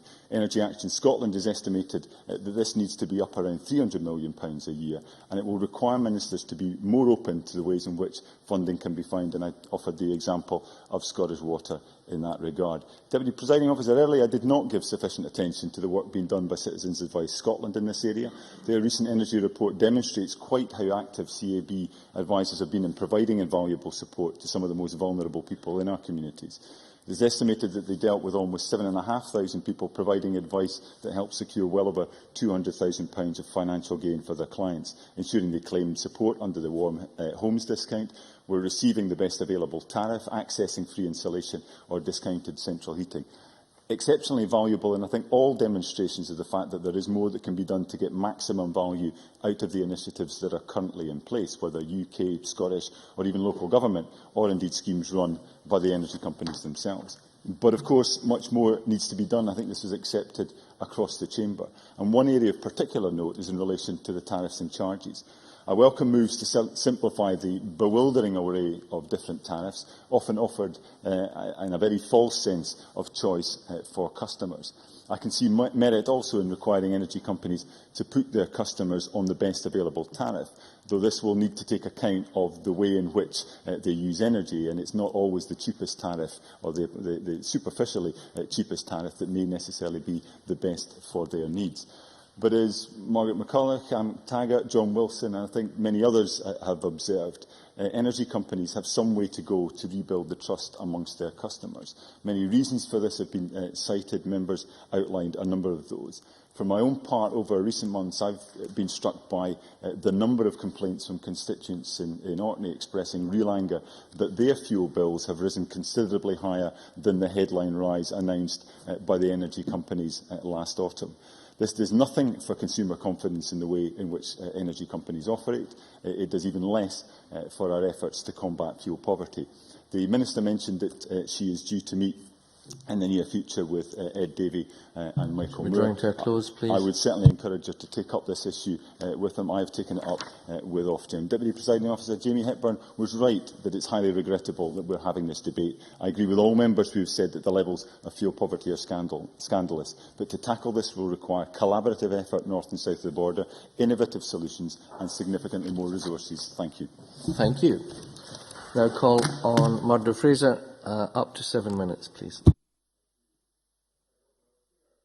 The debate that we have a substantial and rising problem with fuel poverty across Scotland. In December, the Scottish Government released the latest fuel poverty figures from 2011, and at that stage there were 684,000 households fuel poor, nearly 29% of the total. Well, these, of course, are the figures from 2011, and Energy Action Scotland, as we've heard during the debate, estimate the current figure to be closer to 900,000, or 40%. The problem is a huge one, and it is growing.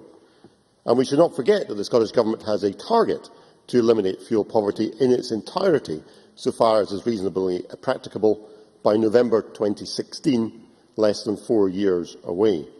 You do not have to be Einstein, Presiding Officer, to work out that that is a very ambitious target in the current circumstances. Now, there are principally two reasons for the increase in fuel poverty.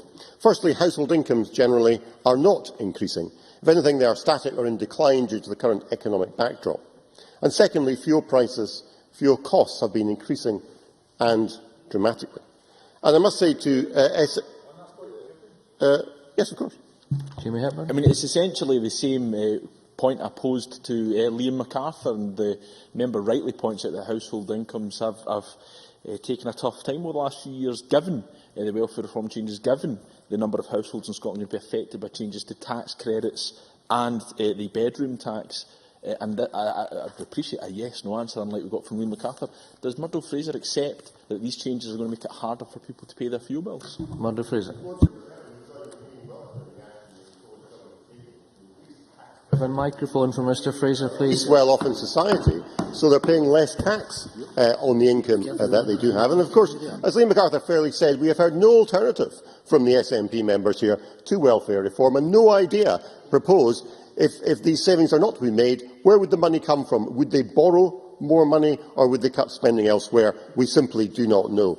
And there's been a rich irony in this debate, Deputy Presiding Officer, with SNP members, on the one hand, having to rely on high oil prices to try and fill the fiscal black hole that would exist in an independent Scotland, and at the same time realising that these high oil prices are the things that cause fuel poverty. They cannot have it both ways, and they should stop trying to pass the blame on to Westminster.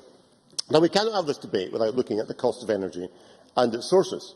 And I would commend to the Chamber the excellent work done by the economist, Professor Gordon Hughes at Edinburgh University, in looking at the relative costs and different means of producing electricity. It is clear from this that intermittent wind power carries with it a high cost, a cost which has to be borne by the consumer. So the Scottish Government's obsession with a wind-based energy policy is not just blanketing our countryside with wind turbines, it is also contributing to fuel poverty. Every electricity bill has a rapidly increasing levy for paying the subsidies for wind turbines. And every time we hear someone evangelising on behalf of the wind power industry, and we hear it all the time on the SNP benches, let us remember that is built on increasing fuel poverty. And every time we hear wind farm developers talking about the sums they pay out in community benefit, let us remember that every penny of that community benefit is being robbed from the public, many of whom can barely afford to heat their own homes. Now, the Committee on Climate Change looked at the impact on bills in the longer term based on different technologies. According to a recent report, electricity costs could go up 68% by 2050 if relying on gas, but by 210% if relying on renewables.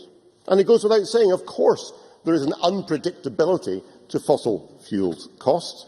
But what we have seen in the US is a substantial fall in the cost of gas, with wholesale prices falling by more than 50% as a result of the exploitation of shale gas and consequent reductions in household bills, and moreover, Deputy Presiding Officer, a reduction in CO2 emissions as a result because of the displacement of coal as a means of producing electricity. So there is a cost to the fixation with wind power being pursued by the SNP government. So what else can be done to tackle the problem? Well, I think the UK Government is to be commended for its approach set out in the Energy Bill, whereby it would be a requirement that energy companies help customers get on the best energy tariff and to promote energy efficiency through electricity demand reduction.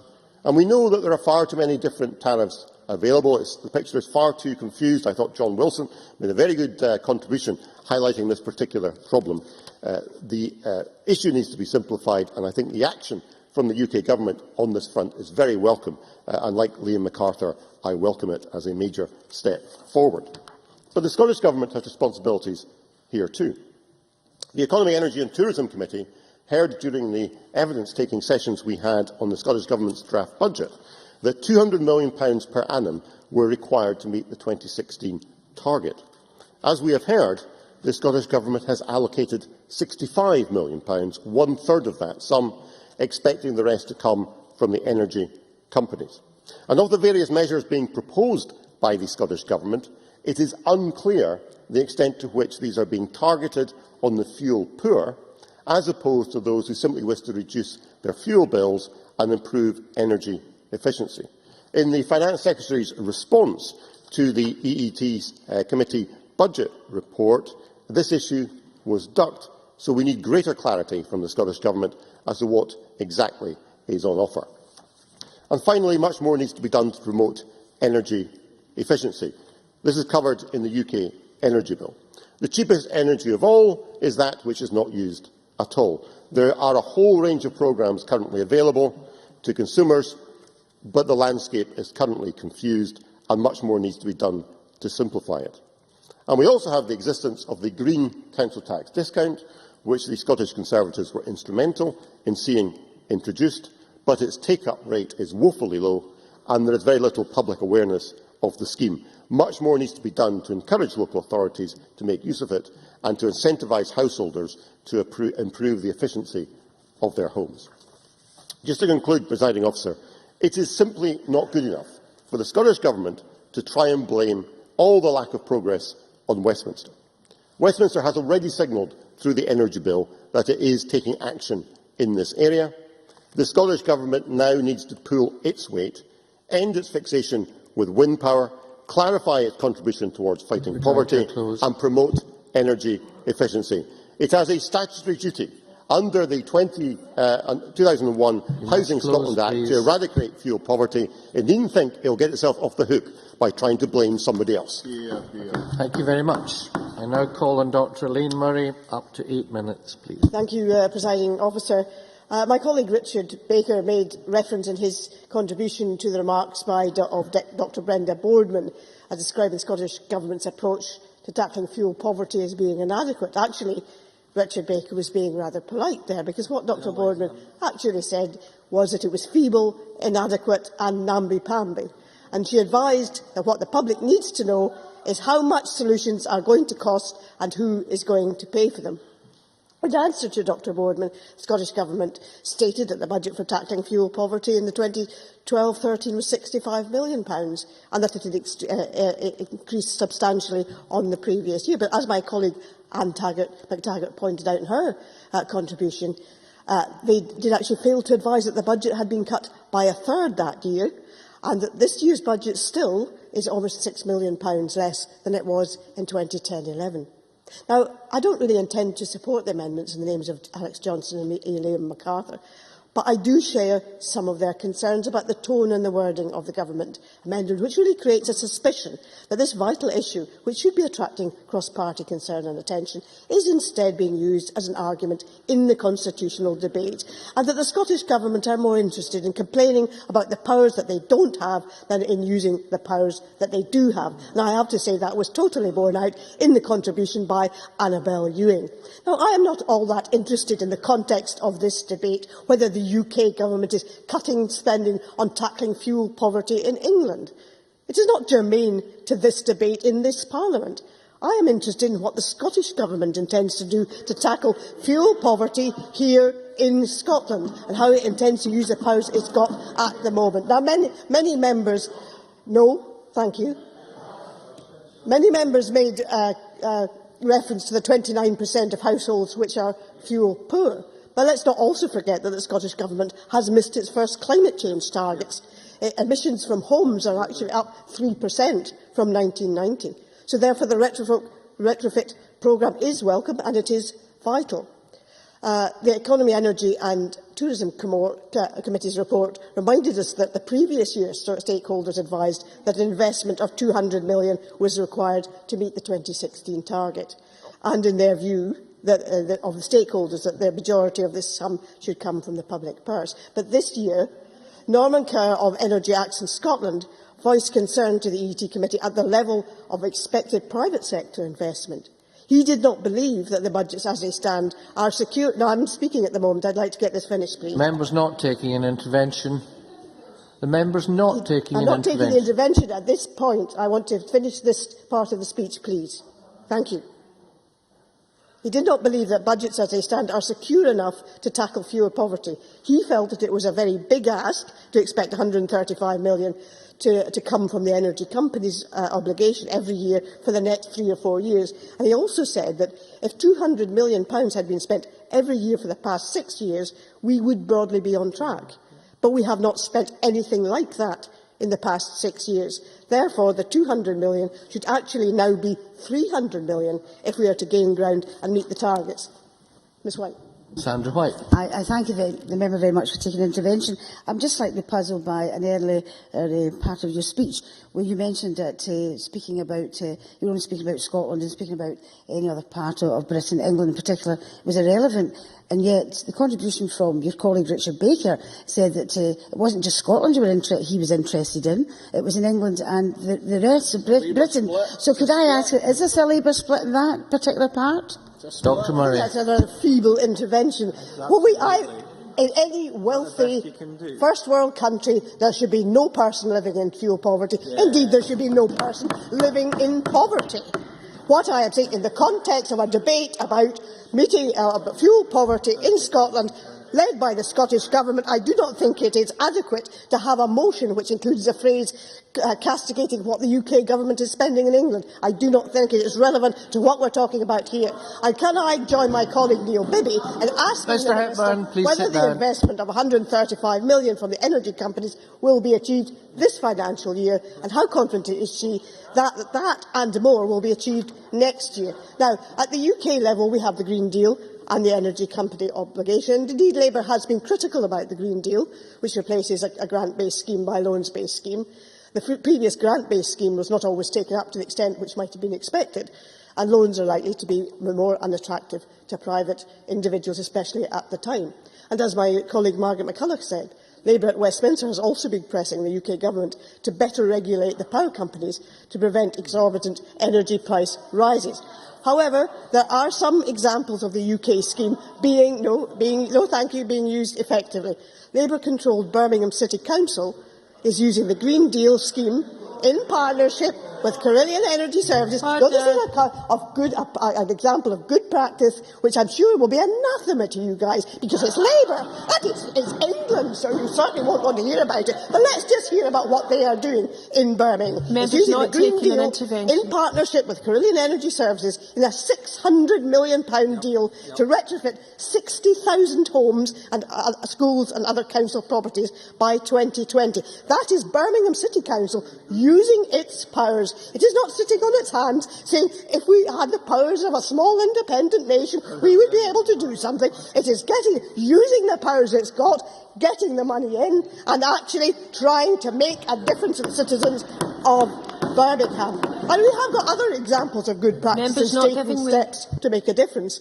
My colleague Neil Bibby referred to the Switch Together campaign, which my colleague in Jerry Mara in Dundee has spearheaded. That is based on Belgian and Dutch schemes, which involve collective bargaining, indeed a good trade union concept. Energy pricing switching began in 2008, and 5 Belgian provinces now use gas and electricity collective purchase schemes with some 850,000 people in that country now signed up to. That is something that councils, registered landlords, the Scottish Government could use here, using the powers they have got. They could be doing it here. Now, if I may just close in referring to a couple of rural issues that Liam MacArthur made mention of the problems in rural areas, and indeed the Fuel Poverty Evidence Review pointed out that 47% of households which are off the gas grid are fuel poor, compared to 27% which are on the gas grid. Indeed, one of my constituents, who is 75 years old and disabled, tried to access, in fact was accepted onto accessing the Stage 4 of the Energy Assistance Package. But unfortunately, he discovered a form of discrimination, probably inadvertent, against people who are off gas grid, because his central heating boiler required replacing, and because it was an oil central heating boiler, he was actually asked to pay over £2,000 to the cost of his new boiler, and partly that because his property was too energy efficient. And I think there are ways in which the current system is working against the rural areas. Now, I don't think I have time for my final example, but I would just conclude in saying this is an extremely important issue.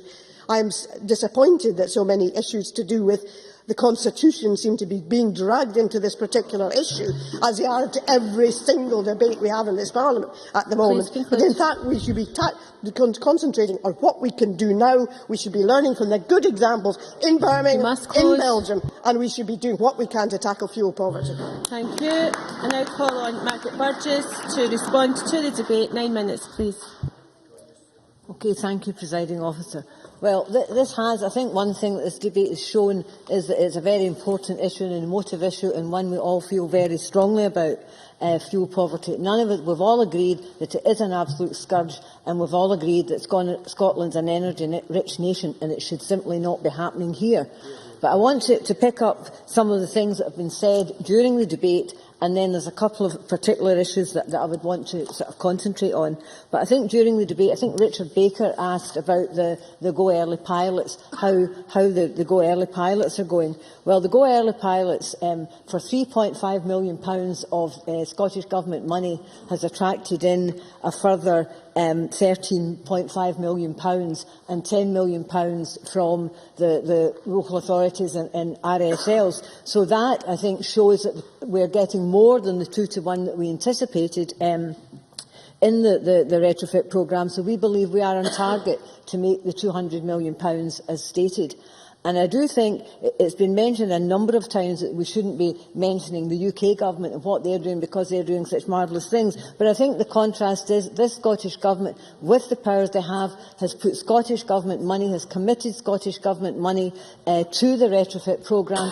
The UK Government in England has scrapped from next year any support at all to any energy efficiency programme. So it seems to me we're getting to a story here saying we shouldn't be they're doing so well down south with the money, with the eco and everything else. They're putting nothing into it and expecting to get an awful lot back out of it that they can't say they're getting. We're putting something into it. We're running pilots and we are showing that it is meeting the targets that we anticipate. So I think that's... Yes, I will.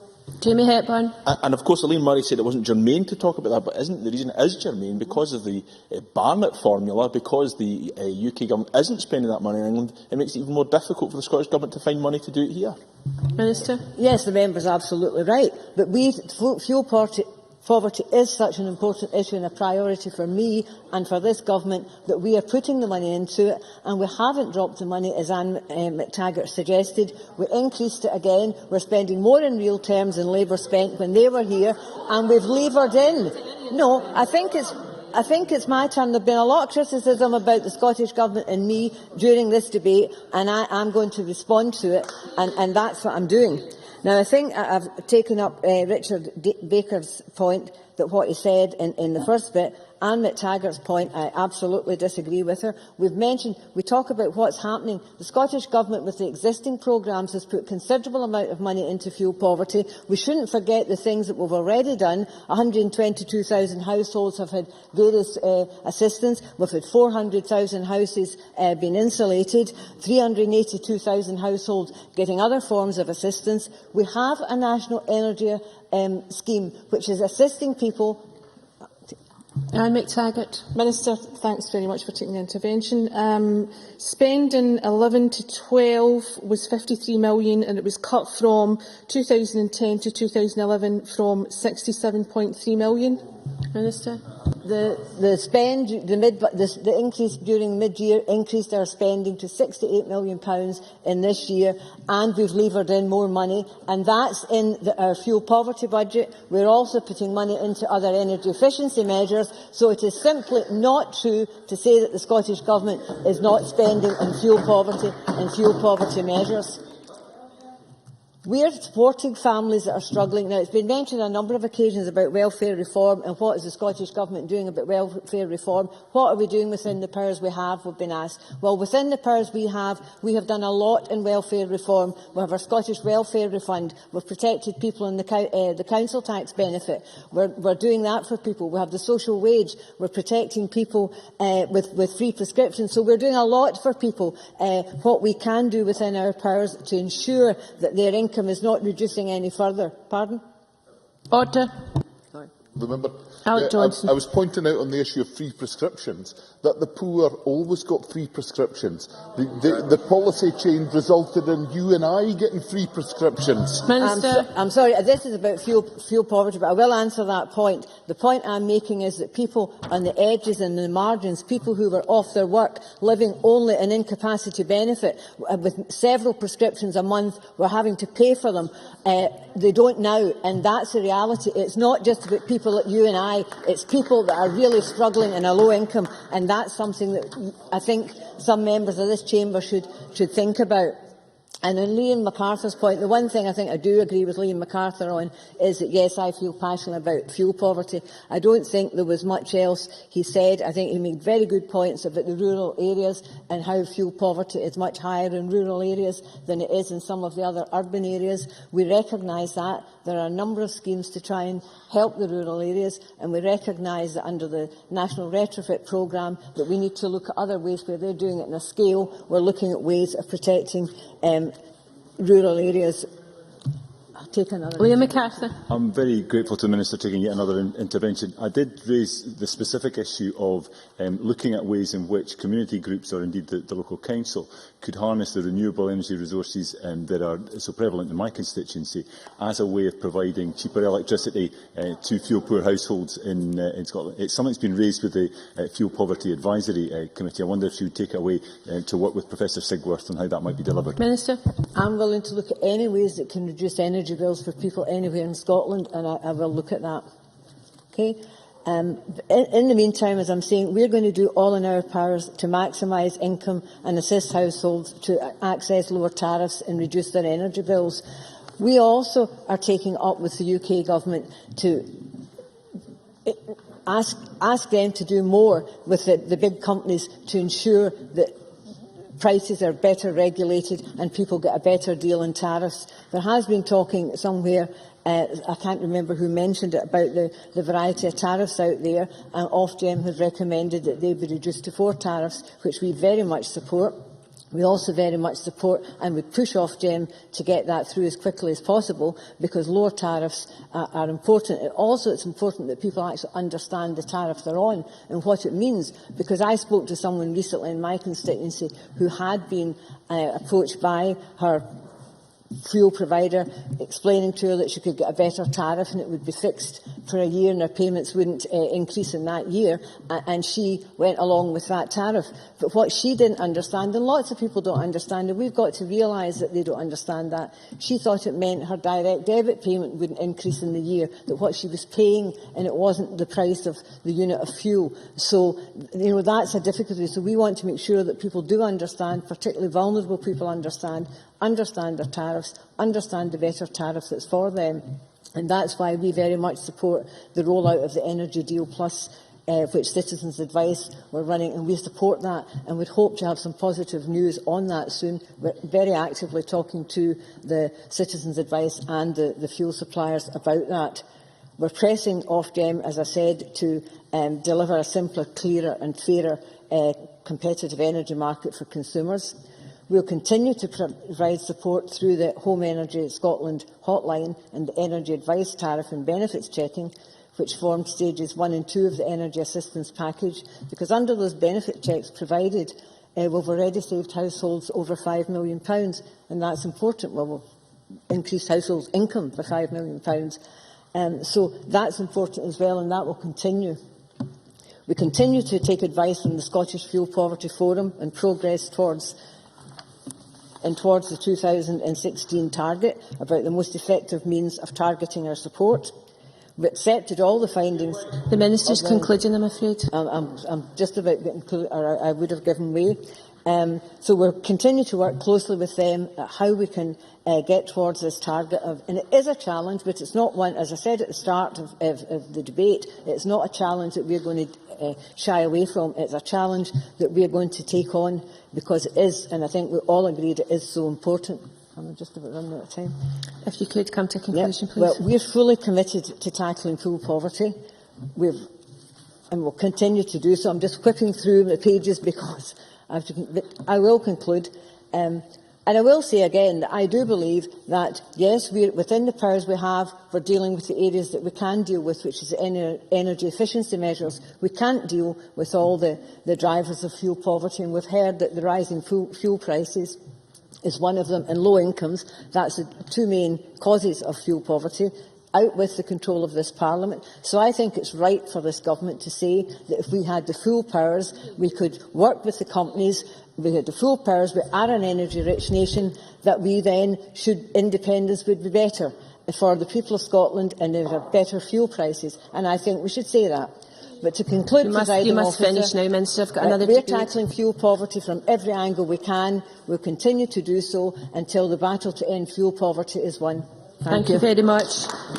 That concludes the debate on tackling fuel poverty, and it's time to move on to the next item of business, which is a debate on motion number 5402 in the name of Dave Thompson on the review of cross-party groups. Could I have order in the chamber, please? Mr Johnson? Could I have order, please? Can I invite members who wish to speak in this debate to press the request to speak buttons now? And I call on Dave Thompson to speak to and move the motion on behalf of the Standards, Procedures and Public Appointments Committee. 6 minutes maximum, Mr Thompson. Okay, thank you, Presiding Officer. I'm very pleased to open this debate on the Standards, Procedures and Public Appointments Committee's review of cross-party groups. CPGs are, of course, formed within the context of the changing people, preferences and politics that shape each session of the Parliament, so they keep changing. Therefore, with the benefit of 3 sessions of experience now behind us, the committee has set out changes to the CPG system that will take account of that context while maintaining effective CPGs.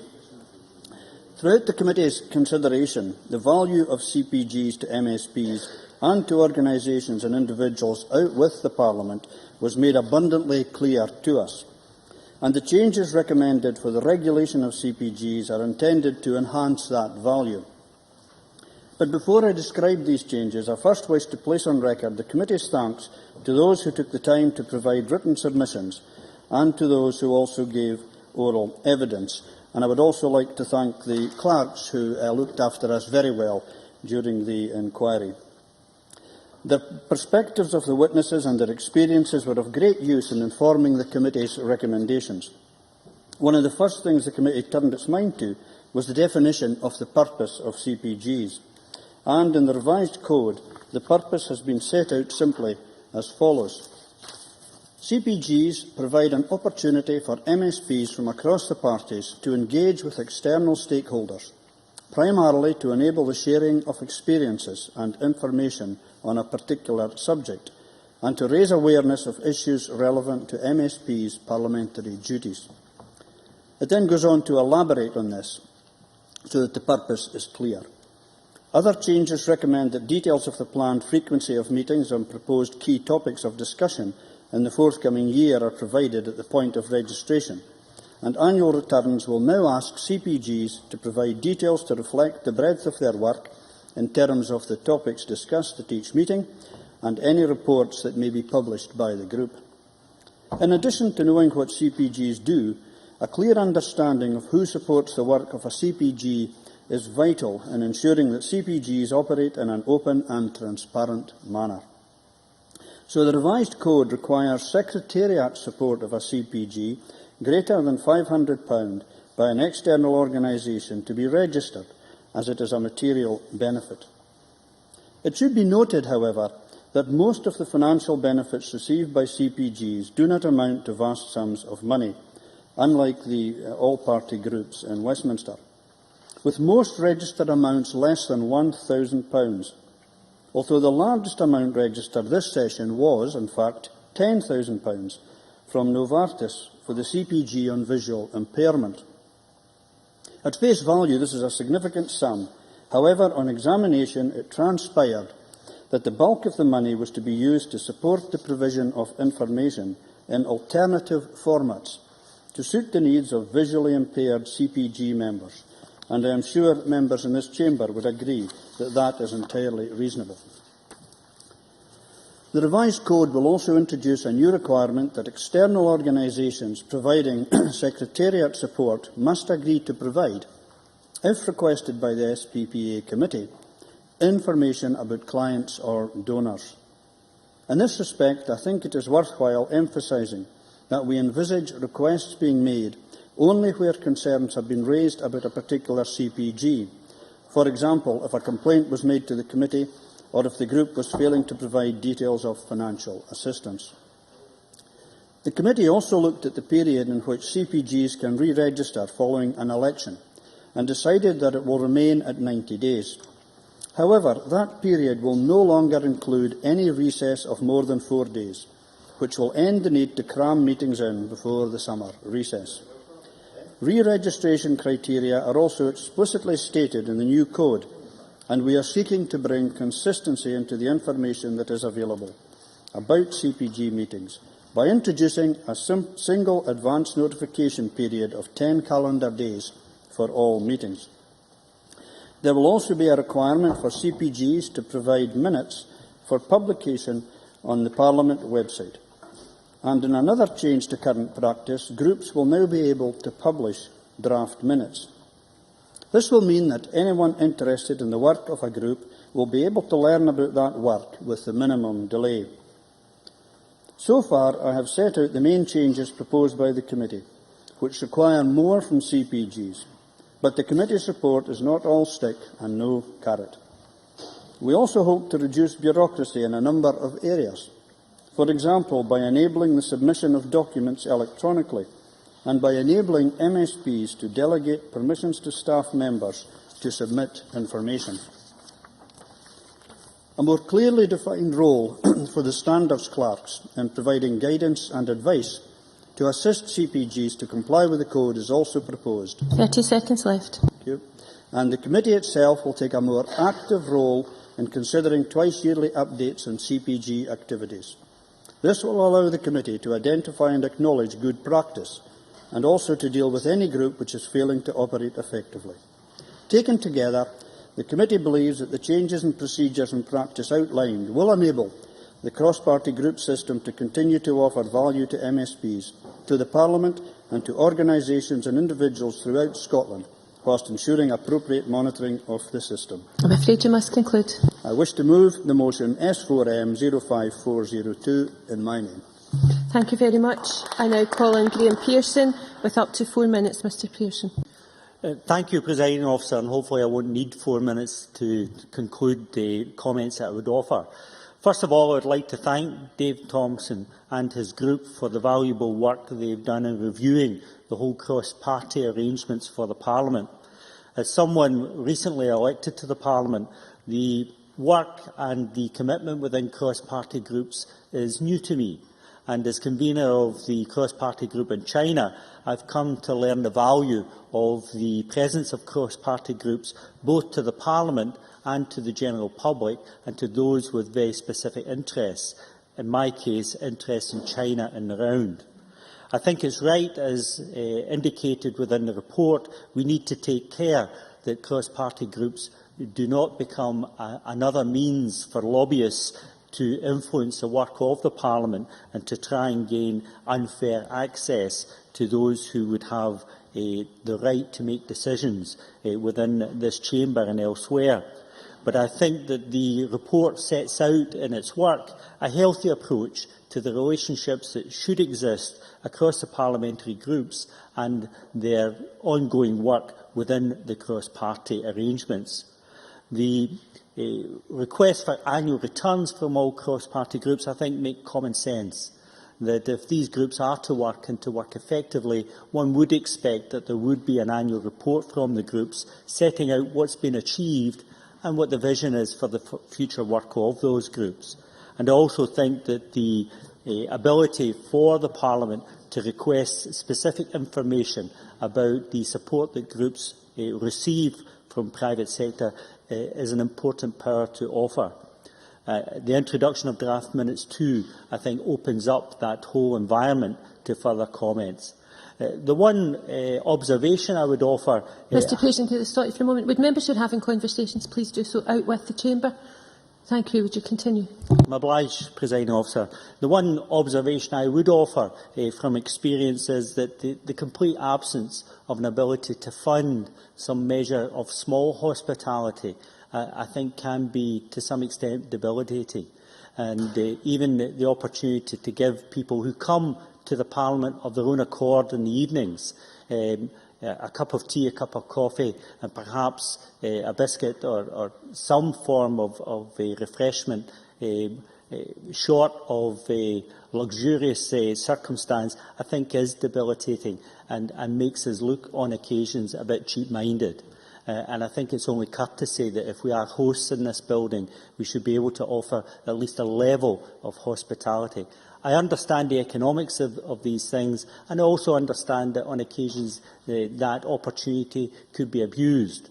But I would like to think that with the proper supervision, we could at least begin to offer a measure of hospitality to those who come here and at the same time conduct our business. On the whole, as I've indicated and what I've said earlier, the work that Dave Thompson and his group have achieved, I think, is entirely valuable to the Parliament and keeps us on the right side of integrity as we conduct our business, both within this chamber and within the cross-party environment. I thank you very much. Thank you. I now call on Fiona MacLeod with up to 4 minutes. Thank you, Presiding Officer. And I think I'll really be echoing the words of the convener and Graham Pearson. The cross-party groups are an incredibly important part of this Parliament. They're part of the way that we engage with wider Scotland. They're part of the way that we can transfer knowledge into and out of the Parliament. And they're part of the way that we can share knowledge with interest groups to inform MSPs in their parliamentary duties. And as such, they are incredibly well respected throughout Scotland. And they do work very well. The reason that the SPPA committee looked at this was not because there was a problem with cross-party groups, but it was because of that high standard and high respect that they're held in, that the committee decided that we needed to review the standing orders and the code of conduct so that we can maintain that level of integrity of our cross-party groups. The convener has already alluded to some of the new standing orders that we have. One of the ones that I thought was important that the convener has talked about is 6.1.1, where we set out the general purpose of cross-party groups. Now, after all these years, we're in our 4th term of Parliament, some would say, why is that necessary?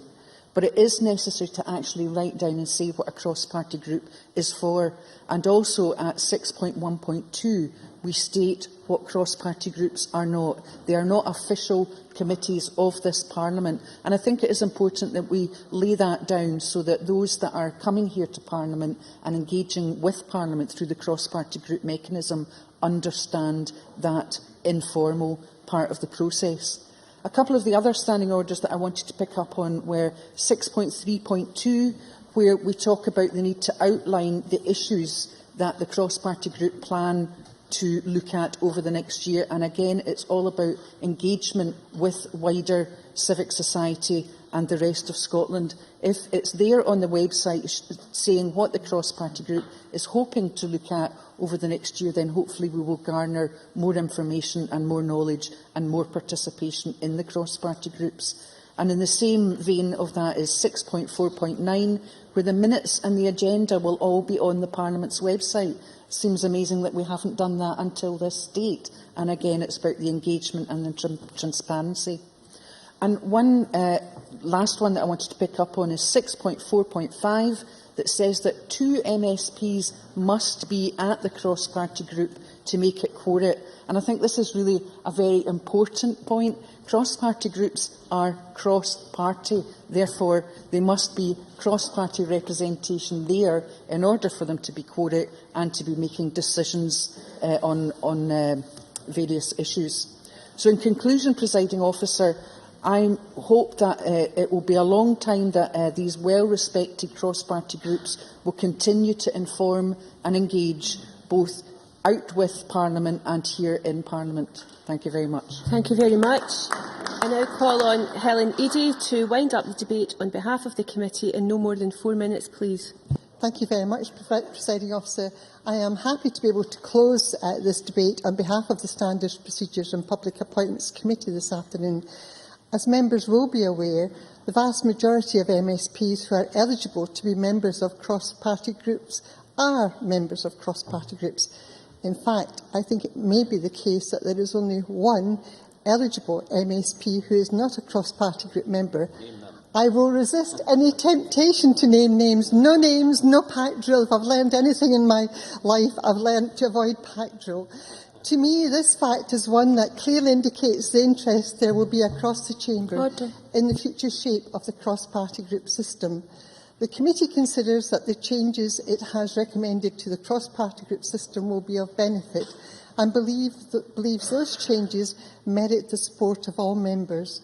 In undertaking this work, the committee sought to balance the need for there to be some regulation and bureaucracy with the importance of not creating a system that had needless burdens.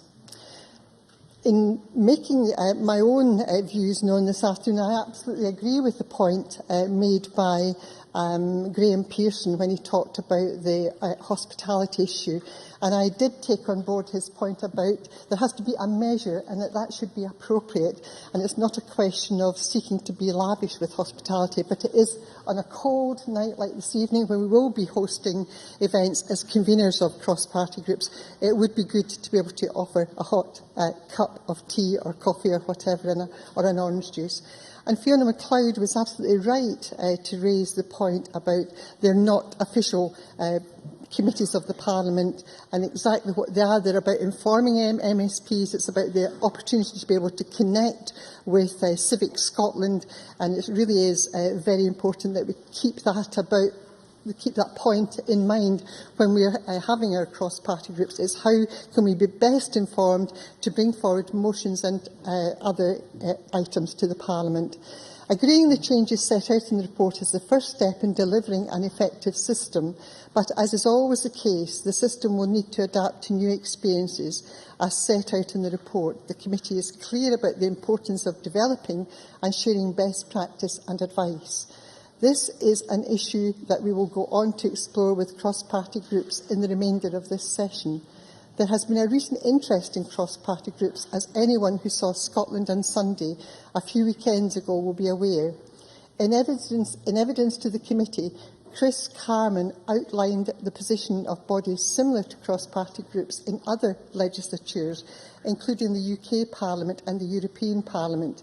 In that evidence, Dr. now Professor Carman identified what he saw as the real benefit of the Parliament's traditional openness and amount of information available to cross-party groups. I believe the system that will be put in place through the revised code will allow the Parliament to continue this tradition. And in closing, Presiding Officer, I thank the convener and the clerks too for their diligence, and other colleagues on the committee for all the hard work that has gone into bringing this report forward. Thank you, Presiding Officer. Thank you very much.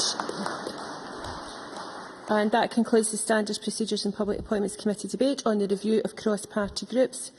Before I move on to the next item of business, can I remind members that they shouldn't be conducting conversations in the chamber during debates. Neither should they be using mobile devices unless they are using them to participate in a debate. We now turn to the next item of business, which is consideration of motion number 5403 in the name of Dave Thompson on the review of Section 7 of the Code of Conduct. And I call on Dave Thompson to move the motion on behalf of the Standards, Procedures and Public Appointments Committee. Up to 1 minute, Mr Thompson. Thank you, Presiding Officer. The Standards Procedures and Public Appointments Committee has reviewed Section 7 of the Code of Conduct, which covers general conduct and conduct in the Chamber or in committee. The review was to ensure that Section 7 remains relevant, appropriate, clear and enforceable. The Code has been shortened and clarified and will now contain a general requirement for members to comply with SPCB policies, rather than mentioning specific policies by name, so that it doesn't become out of date simply because the name of an SPCB policy has been changed. To aid members, the Code will refer to a new library of SPCB policies, which will set out which documents are policies which must be adhered to and which are merely guidance. The opportunity has also been taken to tidy up a number of other provisions in the Code. Taken together, the changes will make the Code easier to read and understand, make it more relevant to members and up to date.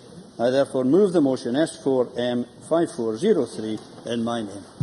Thank you very much. And the question on that motion will be put at decision time.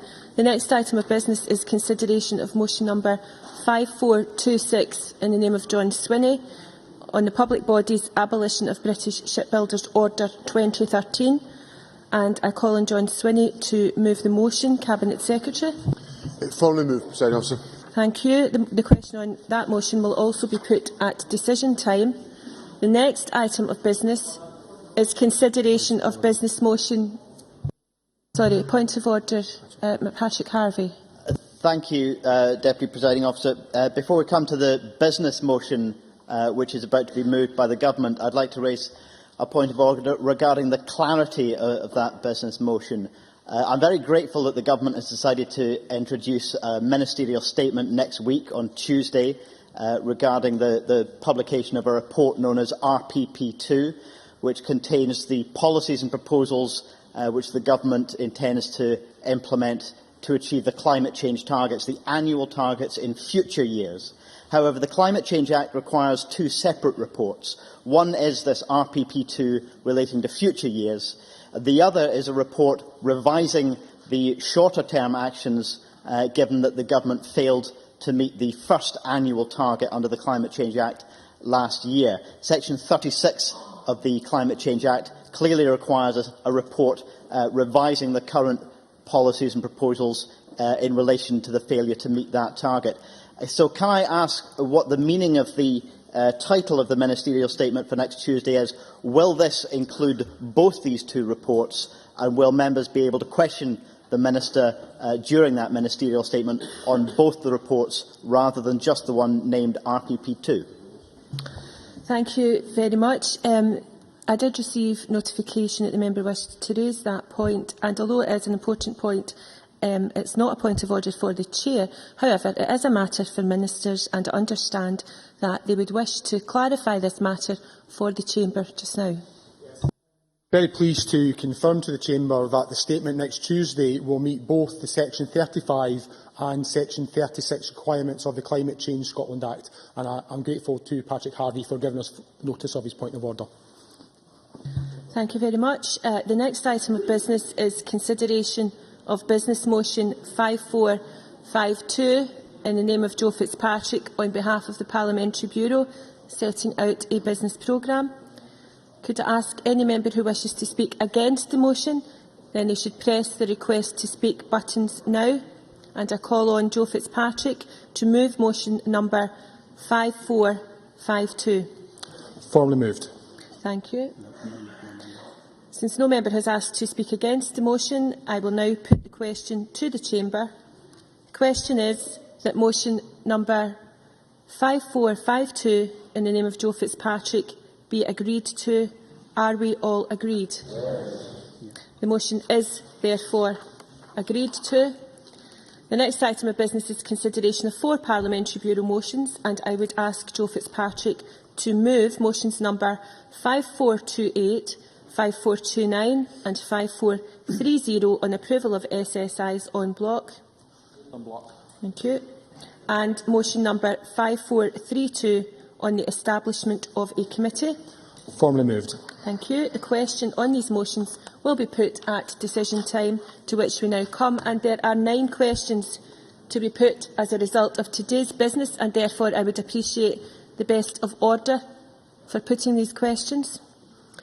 I would wish to remind members that in relation to the debate on tackling fuel poverty, if either the amendment in the name of Richard Baker or the amendment in the name of Alex Johnson is agreed, the amendment in the name of Liam MacArthur falls. The first question is that Amendment 5424.2 in the name of Richard Baker, which seeks to amend motion number 5424 in the name of Margaret Burgess on tackling fuel poverty, be agreed to. Are we all agreed? No. The Parliament is not agreed, and therefore we will move to a vote. Members should cast their votes now, please.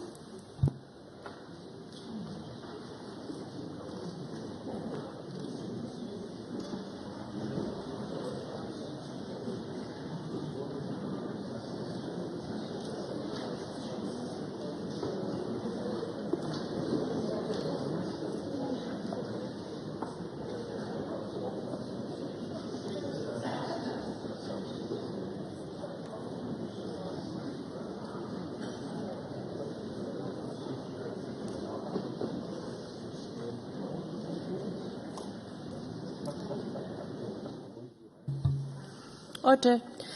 The result of the vote on amendment number 5424.2 in the name of Richard Baker is as follows: yes 35, no 84. There were 2 abstentions and the amendment is therefore not agreed. The next question is that amendment 5424.3 in the name of Alex Johnson, which seeks to amend motion number 5424 in the name of Margaret Burgess on tackling fuel poverty, be agreed to. Are we all agreed? The Parliament is not agreed, therefore we will move to a vote and members should cast their votes now, please.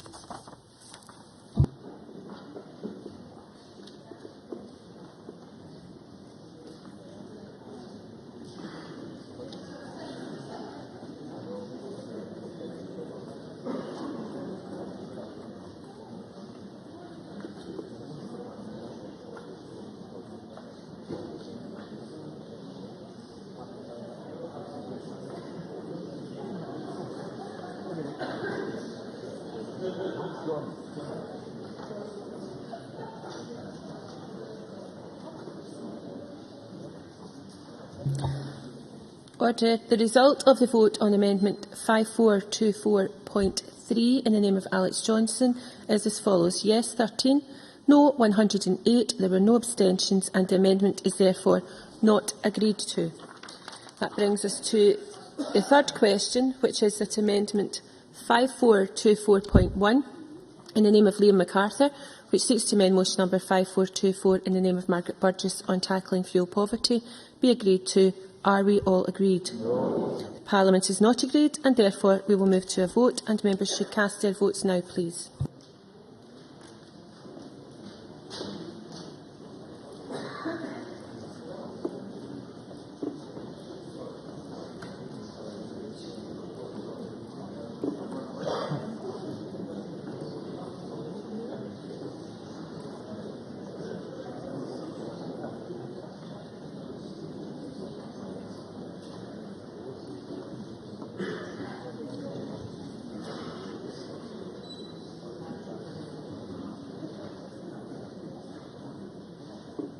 Order. The result of the vote on amendment number 5424.1 in the name of Liam MacArthur is as follows: yes 5, no 103, abstentions 13. The amendment is therefore not agreed.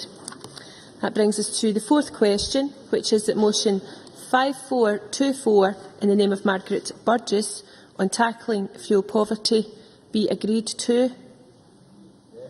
Are we all agreed? The Parliament is not agreed, therefore we will move to a vote, and members should please cast their votes now.